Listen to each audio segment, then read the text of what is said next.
जगन्नाथ समस्त को नमस्कार। लेखनीश्वर आज आभासी आसर को समस्त हृदय स्वागत करुच्ची तपस्विनी दास षडंगी। आज आसर गप अशुमारी माने आपण माने बुझी पारुथिबे। आज आमे बहुत गप शुणिबा, गप विषय रे बहुत किछि जानिबा। सेथिबे हम सहित अछंती आज हमर सम्मानित अतिथि मीना स्वाई मैडम। मैडम आपन को लेखनीश्वर को स्वागत जनाउची। नमस्कार, आपन को बहुत बहुत धन्यवाद। मैडम को विषय रे आमे बहुत आगु को बहुत किछि जानिबा। मु एतिकी खाली स्वल्प रे कहबी। मैडम जने होचंती पेशा रे होचंती शिक्षयित्री, निशारे लेखिका बोली सुलेखिका। आ ता सहित तांकर आ गोटे होची से बहुत परिवेश को भी भल पानी, साहित्य को भल पाइबा सहित परिवेश को भल पाती। जतिकी मु सुनिची, जतिकी मु जानिची, जतिकी तांको प्रोफाइल को मु माने पढिची। ता सहित आज हमर आसर पूरा आरंभ रु शेष जाय संयोजनार दायित्व नेइछंती विजय लक्ष्मी ग्राही। तुमको स्वागत जनाउची लेखनीश्वर को। प्रजापति तरकाती आज हमको संयोजना माध्यम रे बांधी रखिबे। तांकर सुंदर संयोजना माध्यम रे, तांकर सुंदर साबलील कंठस्वर माध्यम रे। ता सहित आज आम सहित अछंती आम समय तरुण बलिष्ठ युवस्वर माने जो माने भल गप लेखंती। प्रथमे स्वागत करी तृप्ति। तृप्ति तुमको लेखनीश्वर को स्वागत। प्रथम थर को पई के लेखनीश्वर आज गल्प पाठ करिवे डॉक्टर तृप्ति रंजन दास। ता सहित आम सहित अछंती धरित्री पाणिग्राही। धरित्री तुमको स्वागत जनाउछि। भाग्यश्री दे, भाग्यश्री तुमको स्वागत जनाउछि। स्रोतस्विनी परिडा, अंशुमान साहू, आउ काहू छाड़ी देवज्योति अविनाश, आउ काहू छाड़ी देली कि जदि समस्त लेखनीश्वर को स्वागत। ता सहित आपण समस्त श्रोता माननकु मध्य लेखनीश्वर को स्वागत जनाउछि। श्रोतांक बिना वक्तांकर कोन बा अछि। आपण माने नथिले हुए तो आज आसर मध्य एते आज पर्यंत एते आसर हेची से सफलता पाइबा मध्य संभव होई नथांता केवल आपण माननक भलो पाइबा पई। आ बेसी समय बक बक हेकि आपण माननक समय जम्मा नष्ट करिवेनी। काहे कि ना भितरु गोटे ये लाणी बहुत गोटे डाकदराणी नै गप सुनिबा कोन अछि गप अशुमारी रे। तेणु करी वर्तमान विजय तुमको वर्तमान संयोजना दायित्व दे देली। मु मुंडरू वर्तमान सबु माने ये हल्का सब निजे को निजे हेई गली। वर्तमान आगे नै जाओ प्रोग्राम।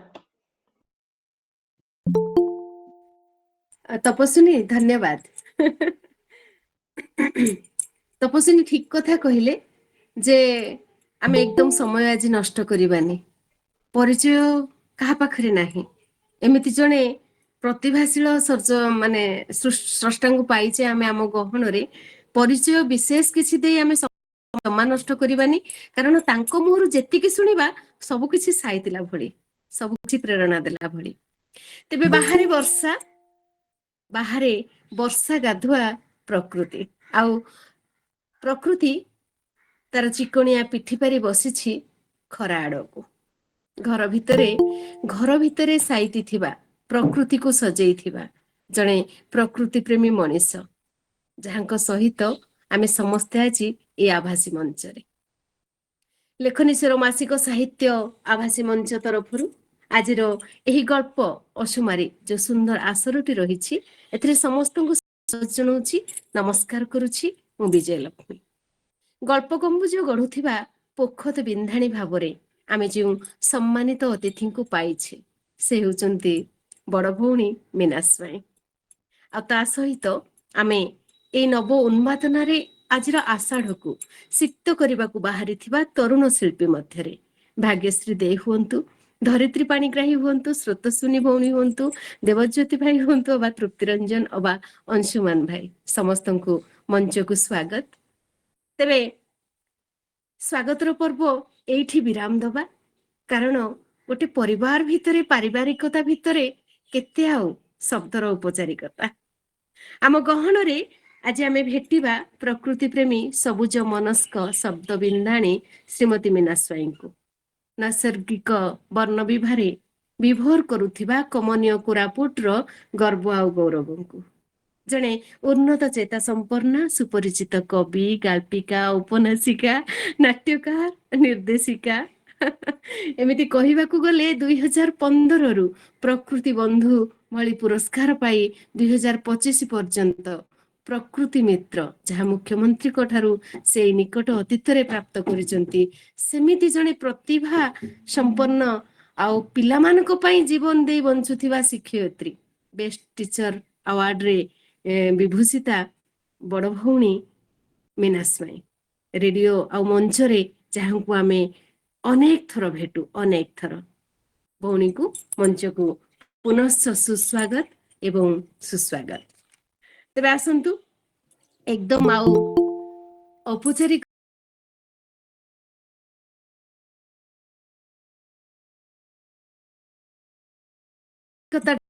ନିଜର ଶବ୍ଦ ପାଇଁ, ନିଜର ସ୍ୱର ପାଇଁ, ନିଜର ସାଧନା ପାଇଁ ସେ ଆମ ସମସ୍ତଙ୍କ ହୃଦୟରେ ସମ୍ମାନୀୟ ସ୍ଥାନରେ ଏମିତି ତ ବସି ସାରିଛନ୍ତି, ପହଞ୍ଚି ସାରିଛନ୍ତି। ତେବେ ପୁନଃ ସ୍ୱାଗତ ସହିତ ସିଧାସଳଖ ପ୍ରଶ୍ନରେ ଭେଟିବା, ପ୍ରଶ୍ନରେ ଆଲୋଚନାରେ ଭେଟିବା ଆଜିର ସମ୍ମାନିତ ଅତିଥି ମୀନା ସ୍ୱାଇଁଙ୍କୁ। ଦିଦି ପ୍ରଣାମ। ସମସ୍ତଙ୍କୁ ମୋର ସାରସ୍ୱତ ପ୍ରଣାମ। ଆପଣଙ୍କୁ ଏମିତି କହିବିନି ଯେ ଆପଣଙ୍କର ପରିଚୟ ଦିଅନ୍ତୁ, ଆପଣ ଆମ ପାଖରେ ଛନ୍ଦି ହେଇକି ରହିଛନ୍ତି, ବାନ୍ଧି ହେଇକି ରହିଛନ୍ତି। ତେବେ ଆମର ଅନୁଭୂତି କୁହେ ଯେ ପିଲାଟି ଦିନରୁ କେତେବେଳେ ପଢିଛୁ, କେତେବେଳେ ଝୁଣ୍ଟିଛୁ, ଆଉ ତା ଭିତରେ ଚାଲିବା ଶିଖିଛୁ। କିନ୍ତୁ ଏବେ ଆପଣଙ୍କୁ ଭେଟିଲା ପରେ ଲାଗୁଛି ଦୀର୍ଘ 4 ଦଶନ୍ଧିରୁ ଉର୍ଦ୍ଧ୍ୱ ସମୟ ଧରି ସାହିତ୍ୟରେ ଆପଣଙ୍କର ଯାତ୍ରା, ଆଉ ଏମିତି ଜଣେ ଯାତ୍ରୀଙ୍କ ସହିତ କେଉଁଭଳି, କେଉଁ ପ୍ରଶ୍ନରେ, କେଉଁ ଆଲୋଚନାରେ ପ୍ରଥମେ ଭେଟିବି, ଏଇ ଦ୍ୱନ୍ଦ୍ୱ ଭିତରେ ମୁଁ ଚାହିଁପାରିବି କି ଯେ ଯାତ୍ରା ପ୍ରାରମ୍ଭରେ ଆପଣଙ୍କର କେମିତି ଥିଲା ସେ ଖଟା ମିଠା ଅନୁଭୂତି, ସାହିତ୍ୟର ଯାତ୍ରା ଯେତେବେଳେ ଆପଣ ପ୍ରାରମ୍ଭ କରିଥିଲେ, ଆରମ୍ଭ କରିଥିଲେ, ସେଇଥିରୁ କିଛି ଖଟା ମିଠା ଅନୁଭୂତିରୁ ଆରମ୍ଭ କରିବା ଆଜିର ଆପଣଙ୍କର ଆବେଗମୟ ଆଲୋଚନା। ସମସ୍ତଙ୍କୁ ପୁଣି ଥରେ ମୋର ସାରସ୍ୱତ ପ୍ରଣାମ। ସାହିତ୍ୟର ଯାତ୍ରା କହିଲେ ମୁଁ ତ ବୋଧେ ଜନ୍ମରୁ ହିଁ ସାହିତ୍ୟର ହାତ ଧରି ଜନ୍ମ ହେଇଛି। କାରଣ ମୋର ଯାହା ମନେ ହଉଛି, ପିଲାବେଳେ ଯେତେବେଳେ ବୋଉର ଗୋଡ ଘଷୁଥିଲୁ, ସେତେବେଳେ ବୋଉ କାହାଣୀ କହୁଥିଲା, ଆଉ ତେଣୁ ଆମର ଗୋଡ ଘଷିବା ଲମ୍ବି ଲମ୍ବି ଯାଉଥିଲା ବୋଉର କାହାଣୀ ଲୋଭରେ। ସେଇଠୁ ବୋଧେ ଆରମ୍ଭ ହେଇଥିଲା ସାହିତ୍ୟ ପ୍ରତି ମୋର ଯୋଉ ଆକର୍ଷଣ। ବୋଉ କାହାଣୀ ଗଢିବାରେ ଭାରି ସିଦ୍ଧହସ୍ତ ଥିଲା। ଗୋଟେ କାହାଣୀକୁ କେମିତି ଭାବପୋଧିକ କରିହୁଏ, ସେଇ ସବୁରେ ସେ ଏତେ ସିଦ୍ଧହସ୍ତ ଥିଲା। ସେଇଗୁଡ଼ିକ ବୋଧେ ଆମ ଉପରେ ବେଶୀ ପ୍ରଭାବ ପକେଇଥିଲା, ବିଶେଷ କରି ମୋ ଉପରେ ବେଶୀ ପ୍ରଭାବ ପକେଇଥିଲା, ଯୋଉଥିପାଇଁ କି ମୁଁ ବହୁତ ସାହିତ୍ୟ ମନସ୍କ ହେଇଥିଲି। ଯୋଉ କାହାଣୀ ବୋଉ କହୁଥିଲା, ମୁଁ ତାକୁ ପୁଣି ଥରେ ନିଜ ହାତରେ ଲେଖୁଥିଲି, ତାକୁ ମୋ ଢଙ୍ଗରେ, ମୋ ଦୃଷ୍ଟିକୋଣରେ, ମୋ ଭାଷାରେ ମୁଁ ତାକୁ ଲେଖିବାକୁ ଚେଷ୍ଟା କରୁଥିଲି। ସେତେବେଳେ ଯଦିଓ ନୂଆ ନୂଆ କିଛି ଲେଖିବା ପାଇଁ ଖୋରାକ ମୋ ପାଖରେ ନଥିଲା, ମୁଁ କହୁଛି ଏଇଟା ଚତୁର୍ଥ ପଞ୍ଚମ ଶ୍ରେଣୀର କଥା ବା ତୃତୀୟ ଶ୍ରେଣୀର କଥା, ସେତେବେଳେ ମୋ ପାଖରେ କିଛି ଖୋରାକ ନଥିଲା ଯେ କଣ ଲେଖିବି। ତେଣୁ ଯାହା ଶୁଣୁଥିଲି, ଯାହା ଦେଖୁଥିଲି ବୋଉ ପାଖରୁ, ତାକୁ ହିଁ ମୁଁ କାହାଣୀର ରୂପ ଦଉଥିଲି। ତେଣୁ ସେଇଠୁ ମୋର ସାହିତ୍ୟର ସୃଷ୍ଟି ଆରମ୍ଭ ହେଲା। ସେଇ ବୁଢୀ ଅଶୁଣୀର କଥା, ସେଇ ବେଲବତୀ କାହାଣୀର, ବେଲବତୀ କନ୍ୟାର କଥା, ସେଇଠୁ ମୋର କାହାଣୀ ସୃଷ୍ଟି ହେଇଥିଲା। ଆଉ ଧୀରେ ଧୀରେ ଧୀରେ ସେଇ ସମୟରେ ମୁଁ କାହାଣୀ ଲେଖୁଥିଲି, ନାଟକ ଲେଖୁଥିଲି। ଚତୁର୍ଥ ପଞ୍ଚମ ଶ୍ରେଣୀରେ ବି ମୁଁ ନାଟକ ଲେଖୁଥିଲି, ଆଉ ନାଟକକୁ ମଞ୍ଚସ୍ଥ କରୁଥିଲି ପିଲାମାନଙ୍କ ଭିତରେ, ବଡ ଷ୍ଟେଜରେ ନାହିଁ, ଛୋଟ ଛୋଟ ପିଲାଙ୍କ ଭିତରେ ଆମେ ନାଟକ ମଞ୍ଚସ୍ଥ କରୁଥିଲୁ। ସେଇଥିରେ ମୁଁ ଖୁସି ପାଉଥିଲି। ଆଉ ଯୋଉ ଲେଖୁଥିଲି ତାହା ମୋର ସେଇ ଡାଏରୀର ପୁସ୍ତକ ଭିତରେ ସୀମାବଦ୍ଧ ରହୁଥିଲା। କେବଳ ମୋ ସାଙ୍ଗସାଥି ପଢୁଥିଲେ, ଏମିତି କେବେ ଚେଷ୍ଟା କରିନି ଯେ କୌଣସି ମ୍ୟାଗାଜିନକୁ ପଠେଇବି କି କାହାକୁ ଦେବି। ଆମ ସାଙ୍ଗସାଥି ଭିତରେ ପଢୁଥିଲେ, ଆଉ ସେଇଥିରୁ ମୁଁ ଖୁସି ପାଉଥିଲି। ଏମିତି ଭାବରେ ମୋର ସାହିତ୍ୟ ଯାତ୍ରା ଏକଦମ ଛୋଟବେଳୁ, ମାନେ ସାହିତ୍ୟ କଣ ଜାଣିବା ପୂର୍ବରୁ ମୋର ସାହିତ୍ୟ ପ୍ରତି ଅନୁରକ୍ତି ବା ସାହିତ୍ୟର ଯାତ୍ରା ଆରମ୍ଭ ହେଇଥିଲା। ବହୁତ ସୁନ୍ଦର ଭାବରେ ଆପଣ କହିଲେ ଯେ ମାର ସେଇ ଆଈ ମା ବୁଢୀ କାହାଣୀ ଗପରୁ ଆରମ୍ଭ ହୋଇଥିବା ଏ ଯାତ୍ରା ଆଜି ଜୀବନ ବୁକୁରେ ବିଜ୍ଞାନ ପର୍ଯ୍ୟନ୍ତ ଗୋଟେ ଦୀର୍ଘ ସମୟ, ଆଉ ଗୋଟେ ଲମ୍ବା ଯାତ୍ରା। ସେତେବେଳେ ତ ଅଜାଣତରେ ଆପଣ ସାହିତ୍ୟ ଭିତରେ ପ୍ରବେଶ କରିଥିଲେ, କିନ୍ତୁ ଜୀବନ ଚର୍ଚ୍ଚା ଭିତରେ ବା ଆମର ଜୀବନ ପ୍ରବାହ କରିବା ଭିତରେ ବହୁତ ଉଠପଡ ରହିଛି। ତା ଭିତରେ ଆପଣ ଦୁହିତା ଭଳି ଦୁଇ କୂଳର ହିତା ସାଧନ କରିଛନ୍ତି। ଝିଅରୁ ଗୋଟେ ବୋହୂ ହେଇଯାଇଛନ୍ତି, ଏବେ ମା ହେଇଛନ୍ତି, ଆଗକୁ ଆଈ ବୁଢୀ ବି ହେବେ। ତ କଥା ହଉଛି ଏଇ ଯୋଉ ଗୋଟେ ଲମ୍ବା ଯାତ୍ରା ଭିତରେ ଅଧିକ ପ୍ରୋତ୍ସାହନ ଆପଣଙ୍କୁ କୋଉଠୁ ମିଳିଛି? କିଏ ବେଶୀ ସହଯୋଗର ହାତ ବଢେଇଛନ୍ତି, ଯଦିଓ ମାଙ୍କ ଠାରୁ ଆରମ୍ଭ ହେଇଛି ଆପଣଙ୍କର ଯାତ୍ରା? ସହଯୋଗ ଯୋଉ ବହି ମୁଁ ପଢିଲି ଚତୁର୍ଥ ପଞ୍ଚମ ପରେ, ମାନେ ହାଇସ୍କୁଲ ଲାଇଫରେ ମୁଁ ଅନେକ ଗୁଡ଼ିଏ ବହି ପଢିଲି। ଭାଇମାନେ ସେତେବେଳେ ସେଇ ସମୟରେ ବହି ପଢା ପ୍ରତି ଲୋକଙ୍କର ଗୋଟେ ବହୁତ ଆଗ୍ରହ ଥିଲା, ଯୋଉ ଆଗ୍ରହଟା ଏବେ ପିଲାଙ୍କ ଭିତରେ ପ୍ରାୟତଃ ଦେଖିବାକୁ ମିଳୁନି। କାରଣ ସେତେବେଳେ ମନୋରଞ୍ଜନର ବୋଧେ ଏକମାତ୍ର ସାଧନ ଥିଲା ବହି ପଢିବା। ତେଣୁ ଆମେ ବହି ପ୍ରଚୁର ପଢୁଥିଲୁ, ଯେତେକ ବିଶ୍ୱ ସାହିତ୍ୟ ଗ୍ରନ୍ଥମାଳାର ବହି କିମ୍ବା ଉପନ୍ୟାସ ବହି। ଦଶମ ପଢିବା ଭିତରେ ମୁଁ ବହୁତ ଗୁଡ଼ିଏ ବହି ସାରି ଦେଇଥିଲି। ତା ପରବର୍ତ୍ତୀ ଷ୍ଟେଜରେ ମୋର ପଢିବା କମିଗଲା, କିନ୍ତୁ ସେଇ ସମୟରେ ମୁଁ ପର୍ଯ୍ୟାପ୍ତ ବହି ପଢିଛି। ଆଉ ସେଇ ସମୟରେ ବୋଧେ ବେଶୀ ମତେ ଯାହା ସାହିତ୍ୟ ଆଡକୁ ବେଶୀ ବା ଗଳ୍ପ ଆଡକୁ ମତେ ବେଶୀ ଟାଣିଥିଲା, ସିଏ ହେଲା ପ୍ରତିଭା ରାୟଙ୍କ, ଗାଳ୍ପିକା ପ୍ରତିଭା ରାୟଙ୍କ ଉପନ୍ୟାସ ଗୁଡ଼ିକ, ଆଉ ବିଭୂତି ପଟ୍ଟନାୟକ। ବିଭୂତି ପଟ୍ଟନାୟକ ଗପର କିଛି ବୁଝୁଥିଲି, କିଛି ବୁଝୁନଥିଲି, କିନ୍ତୁ ପ୍ରତିଭା ରାୟଙ୍କ ସବୁ ଉପନ୍ୟାସ ମୁଁ ପଢୁଥିଲି, ଆଉ ସବୁ ଗୁଡ଼ିକ ବହୁତ ଦିନ ଧରିକି ମୋ ଉପରେ ସେଟା ପ୍ରଭାବ ବିସ୍ତାର କରି ରହୁଥିଲା, ମତେ ଆଚ୍ଛନ୍ନ କରିକି ରହୁଥିଲା। ତେଣୁ ସିଏ ବୋଧେ ମତେ ଗଳ୍ପ ଲେଖିବାରେ ଯୋଉ ବାଟ କଢେଇ ନେବାରେ ବୋଧେ ପ୍ରଥମ ବ୍ୟକ୍ତି ବୋଧେ ଗାଳ୍ପିକା ପ୍ରତିଭା ରାୟ। ଆଚ୍ଛା, ତ ଯାହା ହଉ ମୁଁ ଟିକେ ମାନେ ଆମେ ଜାଣିପାରିଲୁ। ଭିଡିଓ ଟିକେ ବନ୍ଦ କରିଦଉଛି, କାରଣ ମୋର ଏଇଟା ପୁରୁଣା ଫୋନଟା, ନୂଆ ଫୋନଟା ହଜି ଯାଇଛି। ମୁଁ କହିଥିଲି ଏଥିରେ ଚାର୍ଜ ବେଶୀ ସମୟ ରହୁନି, ତେଣୁ ଟିକେ ଭିଡିଓ ବନ୍ଦ କଲି, ଯଦି କିଛି ଆପତ୍ତି ନଥାଏ ଭିଡିଓଟା ବନ୍ଦ କରିପାରିବି? କେବେ କେବେ ତ ନିହାତି ପୁଣି ଭିଡିଓ ଅନ୍ ଟିକେ କରିବେ, କାହିଁକି ନା ଠିକ ଆପଣଙ୍କୁ ଅଛି। ଦେଖିବାରେ ବି ଗୋଟେ ଆନନ୍ଦ ଅଛି। ଠିକ ଅଛି, ଠିକ ଅଛି, ମଝିରେ ଯେତେବେଳେ କରିବି, କାରଣ ଚାର୍ଜ ଠିକ, ବହୁତ ସ୍ପିଡରେ ସରୁଛି ଏଥିରେ। ଆଜ୍ଞା। ହଁ ହଁ, ତେବେ ଠିକ ଏଇ ଅଛି। ଆଉ ଗୋଟେ କଥା ଆମେ ଆଲୋଚନା କରିବା, ଯେ ଆପଣଙ୍କର ଗଳ୍ପ ସଂକଳନ ଥୁରିଆର ଲୁହ ଆଉ କବିତା ସଂକଳନ ସ୍ୱପ୍ନର ରଙ୍ଗ, ଯାଆଁଳା ଭାଇ ଭଉଣୀ ଭଳି 2017ରେ ଖୁବ ଚମକ ସୃଷ୍ଟି କରିଥିଲେ ସାହିତ୍ୟ ମନସ୍କ ମାହୋଲ ଭିତରେ। ତ ଏମିତି ଟିକେ ଜାଣିବାର ସୁରାକ ମିଳିବ କି କିଏ ସେ ଗଳ୍ପ ସଂକଳନ ନା କବିତା ସଂକଳନ ବେଶୀ ଆଦୃତି ଲାଭ କରିଛି? ବିଶେଷ କରି ମୁଁ ତ ପ୍ରକୃତରେ ଜନ୍ମରୁ ବା ଛୋଟବେଳୁ ଗଳ୍ପ ଫିଲ୍ଡରେ ହିଁ ଅଧିକ ଅଛି। କବିତା ମୁଁ ବହୁତ ଡେରିରେ ଲେଖିବା ଆରମ୍ଭ କଲି, ଆଉ ବହୁତ କମ ବି ଲେଖିଛି। ଗୋଟିଏ ମାତ୍ର କବିତା ସଂକଳନ ଅଛି, କିନ୍ତୁ ଗଳ୍ପ ମୁଁ ଜୀବନ ସାରା ଲେଖିଛି କହିଲେ ଚଳେ। ତେବେ ଏ ଦିଟା ଯାକ ଏକା ସାଙ୍ଗରେ ଆଦୃତ ଲାଭ କଲା, ଏକା ସାଙ୍ଗରେ ବାହାରିଲା, ପବ୍ଲିଶ ହେଲା। ଆଉ ଥୁରିଆର ଲୁହଟା ଟିକେ ଅଧିକ ଚର୍ଚ୍ଚିତ ଥିଲା, ଯେହେତୁ ବହୁତ ଲୋକ କବିତା ବୁଝି ପାରନ୍ତିନି। କବିତା ବୁଝିବା ପାଇଁ ଗୋଟେ ଭିନ୍ନ ପ୍ରକାର ହୃଦୟ ଲୋଡ଼ା, ଆଉ ଭିନ୍ନ ପ୍ରକାର ଗୋଟେ ସାହିତ୍ୟ ମନସ୍କ ଗୋଟେ ମନଟିଏ ଲୋଡ଼ା। କିନ୍ତୁ ଗଳ୍ପଟିଏ ସାଧାରଣ ମଣିଷଟେ ବି ବୁଝିପାରେ, ମାନେ ରାସ୍ତାରେ ଚାଲୁଥିବା ବ୍ୟକ୍ତିଟେ ବି ଗପଟେ ବୁଝିପାରେ। ତେଣୁ ସେଇଟା ହୁଏତ କାରଣ ହେଇପାରେ। ଥୁରିଆର ଲୁହରେ ଯେହେତୁ ବହୁତ ଗୁଡିଏ କୋରାପୁଟର କାହାଣୀ ଅଛି, ଆଉ ମୁଖ୍ୟତଃ ସେଇ ଶୀର୍ଷକ ଗଳ୍ପଟି ସମ୍ପୂର୍ଣ୍ଣ ଭାବରେ କୋରାପୁଟର ଏକ ଭାରି ମୁଖ୍ୟ ଘଟଣାକୁ ନେଇକି ପର୍ଯ୍ୟବସିତ ଥିଲା। ସେତେବେଳେ ଚହଳ ସୃଷ୍ଟି କରିଥିବା, ସେତେବେଳେ ନାଇଁ ତା ପୂର୍ବରୁ 1996 ମସିହା କଥା କହୁଛି, ସେତେବେଳେ ବା 96 ମସିହା ପୂର୍ବର କଥା କହୁଛି, ସେତେବେଳେ ଯୋଉ କୋଟିଆ ଥୁରିଆର ଯୋଉ ରତ୍ନ ପାହାଡର କଥା, ସେଇଟା ଏତେ ଚହଳ ସୃଷ୍ଟି କରିଥିଲା, ବହୁତ ମାନେ ସମଗ୍ର ଭାରତ ବର୍ଷରେ ସେଟା ଚହଳ ସୃଷ୍ଟି କରିଥିଲା ସେଇ ଅଞ୍ଚଳଟି। ଆଉ ସେଠାର ଯୋଉ ରତ୍ନ ପାହାଡର କଥା, ସେଇ ତାକୁ ନେଇକରି ସେଠିକାର ଗାଁର ଲୋକଙ୍କର ଯୋଉ ସୌଭାଗ୍ୟ ଆଉ ଦୁର୍ଭାଗ୍ୟ ଦିଟା ତା ସହିତ ଯୋଉ ଜଡିତ ହେଇଥିଲା, ତାକୁ ନେଇକି ମୁଁ କାହାଣୀଟି ଲେଖିଥିଲି। ଏ କାହାଣୀଟି ସମ୍ପୂର୍ଣ୍ଣ ଭାବରେ କାଳ୍ପନିକ ନୁହେଁ, ଏହା ମୁଁ ସେଠାରେ ଜଡିତ ଥିବା ବିଭିନ୍ନ ବ୍ୟକ୍ତିଙ୍କ ଠାରୁ ଶୁଣିଥିବା ହିଁ କାହାଣୀ। ସେଇଠିରେ ଥିବା ବିଭିନ୍ନ ପୋଲିସ କର୍ମଚାରୀ, ବିଭିନ୍ନ ସେଠିର ଗ୍ରାମବାସୀ, ତାଙ୍କ ଠାରୁ ମୁଁ ଶୁଣିଥିବା କାହାଣୀକୁ ନେଇକରି ତାକୁ ବହୁତ କଷ୍ଟ ହେଇଥିଲା ସେ କାହାଣୀକୁ ଲେଖିବା, କାରଣ ସେଟା ଗୋଟେ କନ୍ଧ ଏରିଆର ଲୋକଙ୍କର କଥା, ତାଙ୍କର ଭାଷା କିଛି ମତେ ରଖିବାକୁ ପଡିଲା। ସେଇ ଅଞ୍ଚଳର ପରିବେଶ, ଭୌଗୋଳିକ ପରିବେଶ, ଆଉ ବିଭିନ୍ନ ପର୍ଯ୍ୟାୟରେ ଯାହା ଯେମିତି ସେଠି ଯୋଉ କାର୍ଯ୍ୟକ୍ରମ ହେଲା, ତାକୁ ନେଇକରି ମତେ ଏ କାହାଣୀଟି ଲେଖିବାକୁ ପଡିଲା। ତେଣୁ ମୁଁ ତାକୁ ହିଁ ଏଇ ବହିର ଶୀର୍ଷକ ରେ ରଖିଲି, ଯେହେତୁ ସେଇ ଗଳ୍ପଟା ମୋର ପ୍ରିୟ ଥିଲା।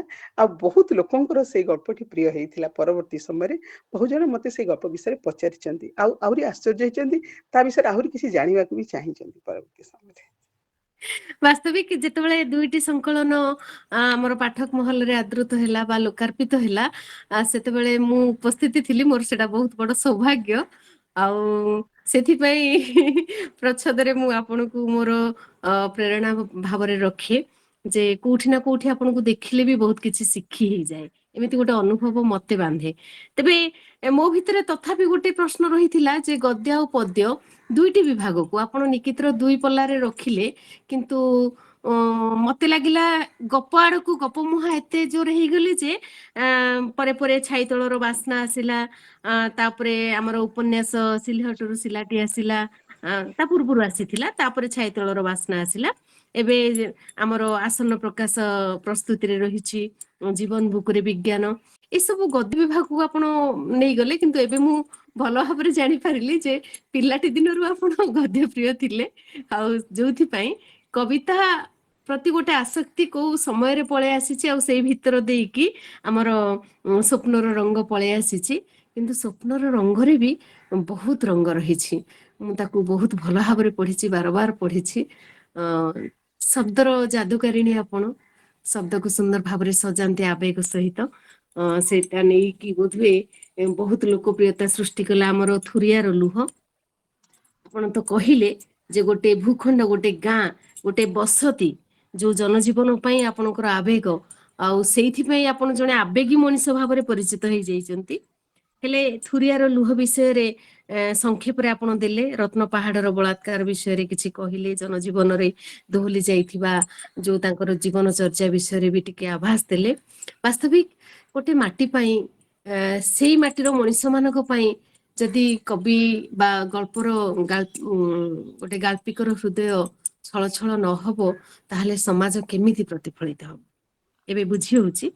ତେବେ ଏଇଠି ଆଉ ଗୋଟେ ପ୍ରଶ୍ନ ଏମିତି ଆମେ ଆଣିବା ଯେ ଉଭୟ କବିତା ଆଉ ଗଳ୍ପ ଆପଣ ଲେଖନ୍ତି, ଏବେ ବି ଆପଣଙ୍କର ବେଳେ ବେଳେ କବିତା ମନସ୍କ ହୁଏ ଲେଖନି, କିନ୍ତୁ ମୁଁ ଆପଣଙ୍କୁ ଯଦିଓ ବେଶ ଅନୁଭବ କରିଛି ଜଣେ ପ୍ରକୃତି ପ୍ରେମୀ ଭାବରେ, ପ୍ରକୃତିର ସୌନ୍ଦର୍ଯ୍ୟରେ ଆପଣ ବିଭୋର, ଆଉ ନିଜ ପ୍ରକୃତି କୋରାପୁଟକୁ ଆପଣ ପ୍ରତିଫଳିତ କରିଛନ୍ତି ଲେଖାରେ, ତା ସହିତ ସ୍ଥାନ ସ୍ଥାନ ବୁଲି କେବଳ ପ୍ରକୃତିକୁ ଉପଭୋଗ କରନ୍ତିନି, ବରଂ ଶବ୍ଦରେ ସଜାଇ ପାଠକକୁ ପରସନ୍ତି। ତ କେମିତି ସାଉଣ୍ଟନ୍ତି ଏଇ ଗଳ୍ପ ଗଢଣର ଉପାଦାନ ସବୁକୁ? ସତ କହିବାକୁ ଗଲେ ମୁଁ ବହୁତ ମାନେ ଖୁବ ମାତ୍ରାରେ ପ୍ରକୃତି ପ୍ରେମୀ। ଅବଶ୍ୟ ଅଧିକାଂଶ ହିଁ ପ୍ରକୃତି ପ୍ରେମୀ ଥାନ୍ତି, କିନ୍ତୁ ଲେଖକଟିଏ ପ୍ରକୃତି ପ୍ରେମୀ ହେଲେ ପ୍ରକୃତିକୁ ଯଦି ସେ ଅନୁଭବ କରୁଛି, ତାହା ତା ପାଇଁ ଗୋଟେ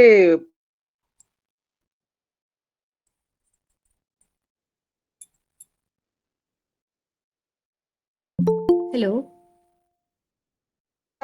ପ୍ରକୃତିର ବର୍ଣ୍ଣନା ଯଦି ନ ରହିବ, ଗଳ୍ପଟି ଯେମିତି ଲାଗିବ ଯେମିତି ନିଷ୍ପ୍ରାଣ ହେଇଯିବ କି କୃତ୍ରିମ ଲାଗିବ କି, ଏମିତି ବେଳେ ବେଳେ ପ୍ରତୀତ ହୁଏ।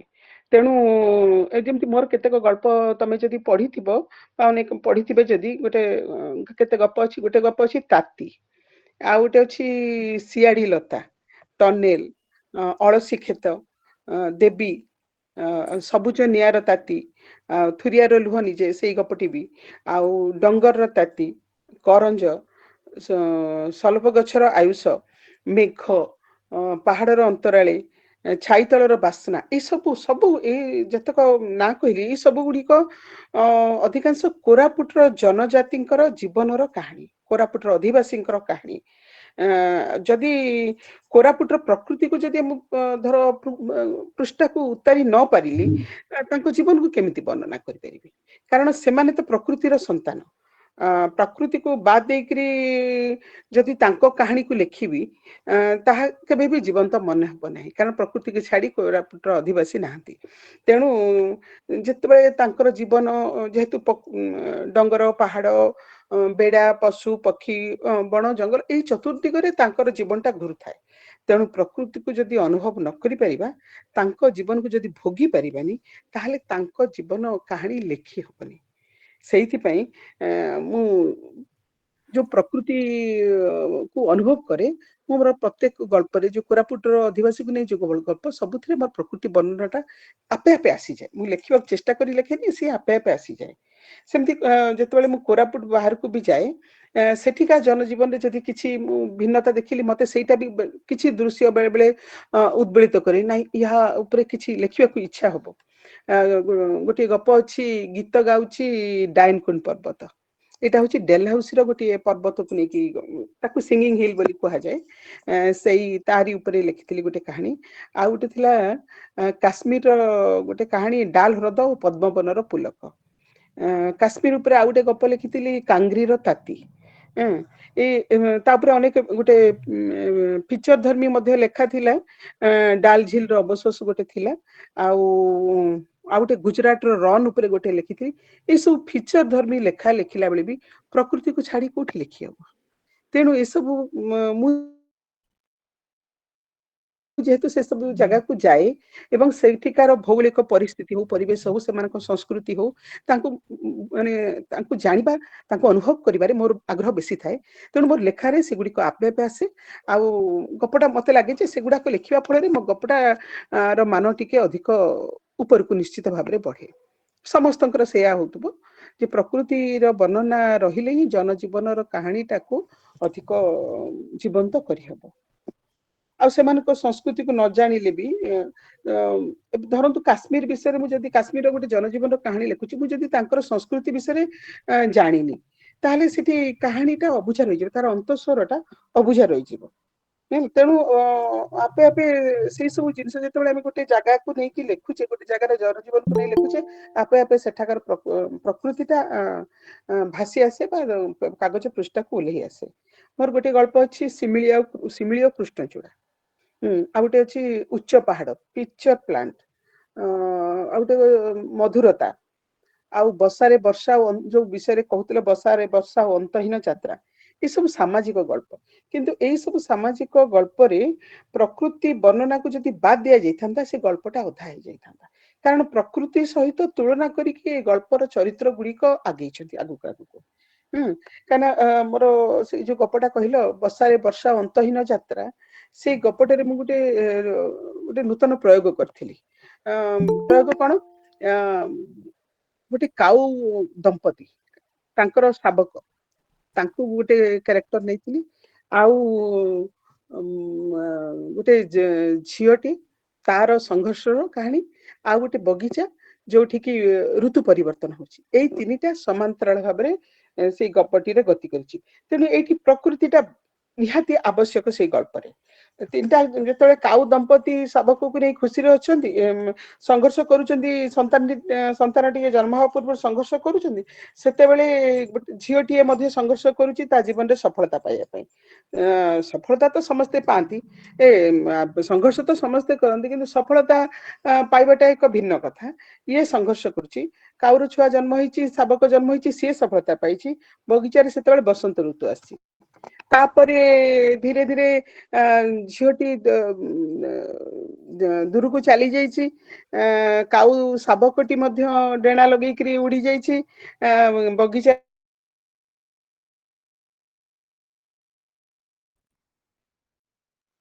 ଦିଦିଙ୍କର ଭଏସଟା ଟିକେ ଶୁଭୁନି। ପ୍ରକୃତିକୁ ଛାଡି ମତେ ଲାଗେ ଯେ ପ୍ରକୃତି ଆଉ ମଣିଷ ବା ତାଙ୍କର ଜୀବନଚର୍ଯ୍ୟା, ଏଇ ଦୁଇଟା ଏତେ ଅଙ୍ଗାଙ୍ଗୀ ଭାବରେ ଜଡିତ ଯେ ଦିଟାକୁ ମିଶେଇଲେ କାହାଣୀ ବହୁତ ସୁନ୍ଦର ସୁନ୍ଦର କାହାଣୀ ପ୍ରସ୍ତୁତ ହେଇପାରେ। ତେଣୁ ମୁଁ ଭାବେ ପ୍ରକୃତି ବର୍ଣ୍ଣନା ବା ପ୍ରକୃତିକୁ ଭୋଗିବାଟା ଗୋଟେ ଗଳ୍ପ ପାଇଁ ବହୁତ ପରିମାଣରେ ସାହାଯ୍ୟ କରେ ଗଳ୍ପ ଗଢିବାରେ। ଠିକ କଥା କହିଲେ ଦିଦି, ବହୁତ ସୁନ୍ଦର। ମାନେ ଏତେ କଥା ପଢିକି ଆମେ ଯେତିକି ଅନୁଭବ କରୁନଥିଲୁ, କିନ୍ତୁ ଆପଣଙ୍କର ଯୋଉ ଆବେଗ ରହିଛି ସେଇ ଗପ ସହିତ ତାକୁ ସଂଯୋଜିତ କଲା ପରେ, କଲାବେଳେ ଆମେ ଯେତେବେଳେ ଶୁଣୁଛୁ, ବହୁତ କିଛି ତଥ୍ୟ ଆହୁରି ମିଳିଯାଉଛି, ଆଉ ବହୁତ କିଛି ସ୍ପଷ୍ଟ ହେଇଯାଉଛି। ବର୍ଷାରେ ବର୍ଷା ଭିତରେ ଯୋଉ ପକ୍ଷୀ, ଉଦ୍ଭିଦ, ମଣିଷ ଭିତରେ ଗୋଟେ ସମାନ୍ତରଳ ସମ୍ପର୍କ ଆପଣ ଗୋଟେ ସୃଷ୍ଟି କରିଛନ୍ତି, ସେଇଟା ନିଶ୍ଚିତ ପ୍ରଭାବିତ କରେ, ଯୁବପିଢିଙ୍କୁ ବି କରିବ। ତେବେ କଥା ହଉଛି, ସମାଜର ଯୋଉ ସବୁ ଚିତ୍ର ରହିଛି ତାକୁ ଶବ୍ଦରେ ଆଙ୍କିବାରେ ଆପଣ ମାହିର। ତାତି ଗଳ୍ପ ପଢିଲେ ମୁଁ ସେଟା ଅନୁଭବ କଲି। ହେଲେ ଏଇ ଯୋଉ ସମାଜର ଆଉ କୋଉ କୋଉ ଚିତ୍ରକୁ ଆମେ ଆମ ଗଳ୍ପରେ ଆଣିଲେ ତାହା ପ୍ରଭାବିତ କରିବ ଜନଜୀବନକୁ ବୋଲି ଆପଣ ମତ ରଖିବେ? ଆମେ ସାଧାରଣତଃ କାହାଣୀଟାକୁ ଆମେ କୋଉଠୁ ଆଣୁ? ଆମ ଚତୁଃପାର୍ଶ୍ୱ। ଆମ ଚତୁଃପାର୍ଶ୍ୱରେ ଏତେ ଚରିତ୍ର ଥାନ୍ତି, ଏତେ ଘଟଣା ଥାଏ, ଯେଉଁ କିନ୍ତୁ ସବୁ ଚରିत्रକୁ ନେଇକି କଣ ଗପ ଲେଖା ଯାଇପାରେ କି? ଯେଉଁ ଚରିତ୍ରଟା ଆମକୁ ଛୁଏଁ ଆଉ ଯେଉଁ ଘଟଣାବଳୀ ଆମ ଭିତରେ ଗୋଟେ ଆନ୍ଦୋଳନ ସୃଷ୍ଟି କରେ ବା ଆମକୁ ଗୋଟେ ବ୍ୟଥିତ କରେ, ଦିନ ଦିନ ଧରିକି ଆମକୁ ଶୋଇବାକୁ ଦିଏ ନାହିଁ, ଆମକୁ ଇଚ୍ଛା ହୁଏ ତା ପାଇଁ କିଛି ଗୋଟେ କରିବା, କିଛି ଲେଖିବା। କିଛି ଆମେ ଯେହେତୁ ଆମ ହାତରେ ସବୁ ଜିନିଷ ନଥାଏ, ଲେଖିବା ଲେଖନୀଟା ଆମ ହାତରେ ଥାଏ, ତେଣୁ ସେଇଟା ଆମକୁ ଉଦ୍ବୁଦ୍ଧ କରେ ଯେ କିଛି କରିବାକୁ।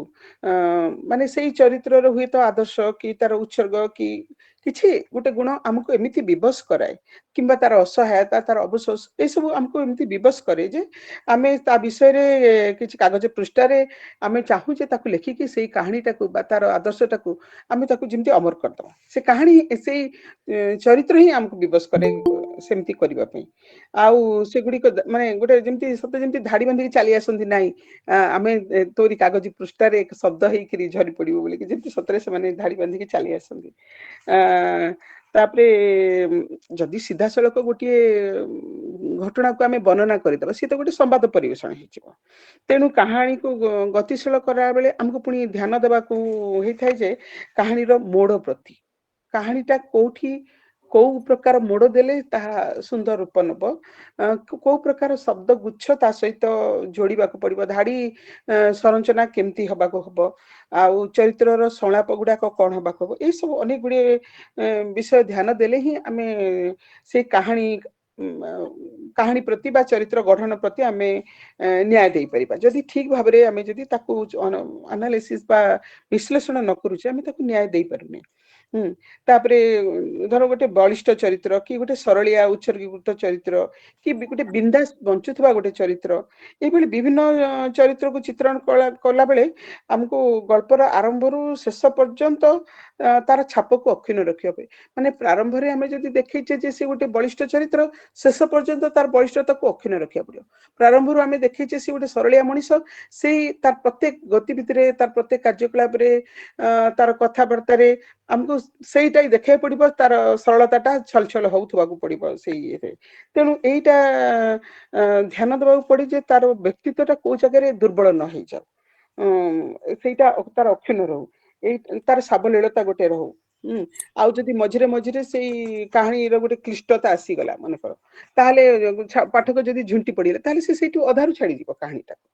ତେଣୁ ଗଳ୍ପ ରଚନା ଯଦିଓ ଗୋଟେ ବାସ୍ତବତାର ପୃଷ୍ଠଭୂମିରେ ହୁଏ, କିନ୍ତୁ ସମ୍ପୂର୍ଣ୍ଣ ଗଳ୍ପ ତ ବାସ୍ତବ ହେଇପାରିବନି କେବେ ହେଲେ ବି, ସେଥିରେ କଳ୍ପନାର ପୁଟ ତ କିଛି ନା କିଛି ଲାଗେ। କିନ୍ତୁ ବିନା ମସଲା, ଯେମିତି କଳ୍ପନାର ପୁଟ ନଦେଲେ ବିନା ମସଲାର ତରକାରୀ ଭଳିଆ ଲାଗିବ, ସେମିତି କିଛି ମସଲା ରହେ, କିନ୍ତୁ ବାସ୍ତବତାର ଭିତ୍ତିଭୂମି ଉପରେ ଗପଟା ଗଢି ଉଠିଲେ ହିଁ ପାଠକ ତାକୁ ରିଲେଟ କରିବେ ଯେ ହଁ ଇଏ ମୋରି କାହାଣୀ ବା ମୋ ପଡୋଶୀ ଘରର କାହାଣୀ ବା ମୁଁ ଦେଖିଥିବା ଗୋଟେ ବ୍ୟକ୍ତିର କାହାଣୀ।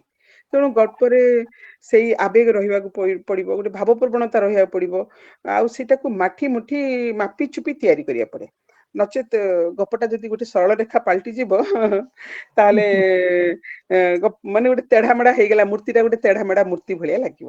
ତେଣୁ ଏଇ ସବୁ ଦୃଷ୍ଟି ଦେଇକରି କାହାଣୀଟା ଆମକୁ ଚତୁଃପାର୍ଶ୍ୱରୁ ଆମକୁ ସାଉଁଟିବାକୁ ପଡେ।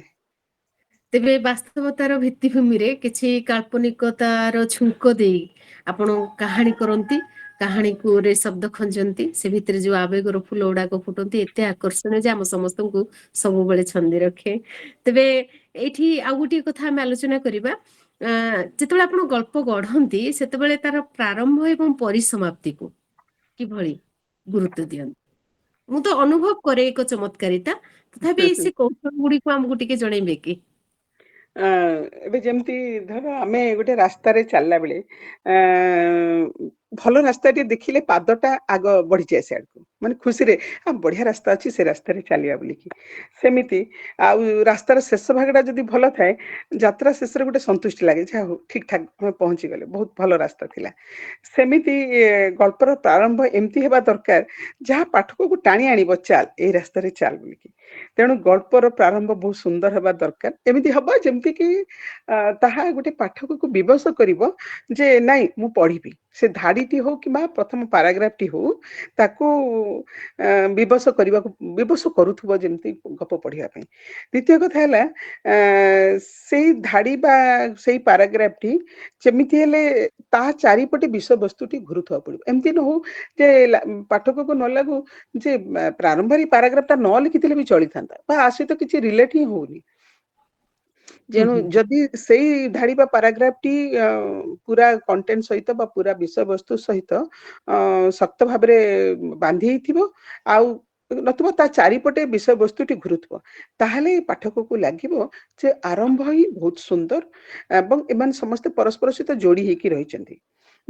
आउ एमती भी नुह जे आरंभ रु गोटे समस्याटा को पाठक आगे जदि आमे थोई देबा प्रथम रु ही से भाराक्रांत होई जिवो ताकू आउ से मूलरू भीतर को पशिबो की इच्छा करिवनी। माने आरंभटा एमिति हवा दरकार तार गोटे लालित रहिबो ताकू गोटे आनंद दबो जे हाँ जेमति कहली सुंदर रास्ता एमति न जे आबड़ा खाबड़ा रास्ता रे चलिबो। तेणु प्रथमटा लालित भरा टिके रहू किंतु समस्या सहित जोड़ी की रहू किंतु समस्या एमती भाव जना न पड़ू जे से भाराक्रांत हो धीरे धीरे धीरे धीरे से ही प्रथम बा प्रारंभटा ताकू समस्या आड़ को धीरे धीरे धीरे धीरे टाणिकी नब। ठीक सेमती आमर धरी शेष धाड़ी बा शेष पाराग्राफ एमती हवा दरकार जमती कि सेटा गोटे पाठक को पूरा आच्छन्न करके रखिबो ताकू किछु माने कहानीटा पढ़ी सारा परे ताकू विवश करिवो जे कोन रही गला गोटे एमिति काहे की हैला एमती नहे कि जदि एमती हेता कोन हेता से किछि भाबी हबो किछि विवश करिवो माने ता मुंडरे किछि भर्ती करिया पड़िवो से किछि चिंता करिवा पई ता पई किछि गोटे खोराक छाड़िवा पड़िवो ताहले जाईकरी से गल्प ताकू किछि दिन आच्छन्न करके रखिवो आ से गपटा से फल पाई जिवो से भितरे शेष पर्यंत गल्परे किछि गोटे माने आविष्कृत न अनाविष्कृत बा किछि अभावित अंश रहिले ताहा पाठक को बांधी रखिया को सहाय्य करे पाठक को शेष पर्यंत बा गप सारी देला परे भी भाबिबा को बाध्य करूथाय। मु तेनु गपरे मु चेष्टा करे सब बेले एई प्रकार प्रारंभ आ शेषटा एमति किछि करियो पे। अच्छा तेबे गल्पर संलाप हेउ प्रवाहरे आमे देखू अनेक उपमा अलंकार प्रयोग करी आपण ताकू खूब लालित बोध करंती। आपनकर सृजन रे सब जिनस आमे परिलक्षित हुए आमे करू परिलक्ष्य करू हेले ए जो उपमा अलंकार बा लालित बोध सृष्टि करिवा पई जो आवरण जोगौचंती आपण एहर भूमिका ए विषय रे किछि स्पष्ट करेबे की? हाँ उपमा उपमा होची गल्पर गहना सेटा माने पाठक जिते पढ़ु थाए गपर धारा रे बोही बोही जाऊ थाए उपमाटा ताकू से जगह टिके अटकई दिए पाठक सेठी आउ थरे पछकु फेरे आउ थरे से धाड़ी को बा से दी धाड़ी को से आउ थरे पढ़े बा बारंबार पढ़े। तेणु गपरे उपमा भरिबाटा खंजीबाटा गोटे कला गोटे चातुरी आउ एटा गपरे गोटे चमक आने उपमाटा जमती आम धर गोटे मूर्ति तैयारी करला बेले प्रथमे आमे नड़ा कुटारे पाଳରେ गोटे छांच तैयारी करा जाए तापरे ता ठीक भाबरे छांचटा हेई साला परे माटी लेसा जाए तापरे बारंबार परखिकी देखा जाए जे सब अंश अनुपात रे हेइछि कि नै को अंशटा बड़ ही देखा होछि कि कोटा छोट हेइ जाइछि कि पुणी माटी लेसा जाए पुणी ताकू भाग माप किछि दिन सुखिया को छाड़ी दिया जाए पुणी ताकू भाग माप रे ताकू घसिकी पुणी ताकू पॉलिश करा जाए तापरे पुणी शेष रे ताकू विभिन्न कोणरू देखि साला परे तापरे ता उपरे रंग मरा जाए रंग मारी साला परे ता धेरे गहना खंजी दिया जाए। ठीक सेमती ही सी जेमती कारीगरी काम गपटा भी ठीक सेमती कारीगरी काम प्रथमे तार गोटे फ्रेम टे हुए फ्रेम हेई साला परे खाली प्रथमे भाषा खंजी दिया जाए किंतु सेई थिरे गप सरे नाही केबे भी सेई भाषा खंजिला परे भी बारंबार बारंबार ताकू पढ़िया पड़े आज पढ़िले आउ 3 दिन 4 दिन परे आउ थरे पढ़िबा 4-5 दिन परे आउ थरे पढ़िया एमती बारंबार ताकू पढ़िया हुए जे देखिया हुए कोउठी भाग मापरे बेखापी हेई जाईची किछि ताकू पुणी संशोधन करिया पड़े एमती बारंबार करिबा संशोधन करिबा परे जाईकी सेथिरे उपमा खंजा जाए माने गपटी पूरा हे गेला परे गपटार रूप बा साकार रूप नै सला परे सेथिरे उपमा खंजा जाए ताबी जदि ठीक स्थान काल पात्र परिस्थिति अनुଯାयी न होला बेखापिया लागि ତେଣୁ ମୁଁ ସେଇଥିପାଇଁ କହିଛି ଏହା ଏକ ଚାତୁରୀ, ଏଟା ଗୋଟେ କଳା। ତେଣୁ ସେମିତି ଦେଖିକିରି ମାନେ ପରିସ୍ଥିତିକୁ ଦେଖିକି ବା ଦୃଶ୍ୟକୁ ଦେଖିକି ବା ସ୍ଥାନ କାଳ ପାତ୍ରକୁ ଦେଖିକି ଉପମାଟା ଏମିତି ଭାବରେ ଖଞ୍ଜିବାକୁ ହୁଏ ଯେମିତିକି ତାହା ପରିବେଶ ସହିତ ବା ପରିବେଶର ବର୍ଣ୍ଣନା ସହିତ ବା କାହାଣୀ ସହିତ ସେ ବୋହି ଯାଉଥିବ। ତାପରେ ଯାଇକି କାହାଣୀରେ ଗୋଟେ କାହାଣୀର ମାନଟା ବହୁତ ଉପରକୁ ଉଠିଯାଏ ସେ ଉପମା ଖଞ୍ଜି ଦେଲା ପରେ, ଗହଣା ଖଞ୍ଜିଲା ଭଳି ଯେମିତି, ସେମିତି ତାର ମାନଟା ବହୁତ ଉପରକୁ ଆସିଯାଏ। ସେଇଥିପାଇଁ ଆପଣଙ୍କର ବେଶଭୂଷା ହଉ, ଆଭରଣ ହଉ, ଠାଣି ହଉ, ବା ଆପଣଙ୍କର ଚେତନା, ଚିନ୍ତା ଚେତନାର କଥା କହିଲେ ବି ମୁଁ ସେଥିରୁ ବାଜିବିନି। ସବୁଥିରେ ଗୋଟେ ରାଜକୀୟତା ବା ଗୋଟେ ଉଚ୍ଚ ମାନ ପରିଦୃଷ୍ଟ ହୁଏ। ତ ଠିକ ସେଇଭଳି ଭାବରେ ଆପଣଙ୍କ ଗଳ୍ପରେ ମଧ୍ୟ ଆମେ ସେଇ ସମ୍ଭ୍ରାନ୍ତୀୟତାକୁ ବେଶୀ ଭେଟିଛୁ। ତ ବୋଧହୁଏ ତାର ରହସ୍ୟ ହଉଛି ଆପଣଙ୍କର ଶବ୍ଦ ସଂଯୋଜନା, ଆଉ ଏଇ ଯୋଉ ଆଳଙ୍କାରିକ ରୀତିରେ ଗୋଟେ ଗୋଟେ ଛଟା ପରିବେଷଣ। ବହୁତ ବହୁତ ଧନ୍ୟବାଦ। ତେବେ ଏବେ ଆମେ ଯିବା ଆଉ ଗୋଟେ ଦିଗକୁ, ଯେ ଆପଣଙ୍କୁ ଦେଖିଲେ ଲାଗେ କଳା ସଂସ୍କୃତି ପ୍ରତି ଆପଣଙ୍କର ଗୋଟେ ଲୋଭ ରହିଛି, ଆଉ ଯାହାକି ଆପଣ ଆପଣଙ୍କ ଲେଖାରେ ବି ପ୍ରତିଫଳିତ କରାନ୍ତି। ଆଚ୍ଛା, ଏଇ ଯୋଉ କଳା ସଂସ୍କୃତିର ବା ତାର ଛାପ କିଛି ଆମ ଲେଖାରେ ପ୍ରତିଫଳିତ କରେଇବା ଦ୍ଵାରା ଏହା ଲେଖାକୁ ମାନେ ଦୀର୍ଘକାଳ ବଞ୍ଚିବା ପାଇଁ ସହଯୋଗ ପ୍ରଦାନ କରେ କି?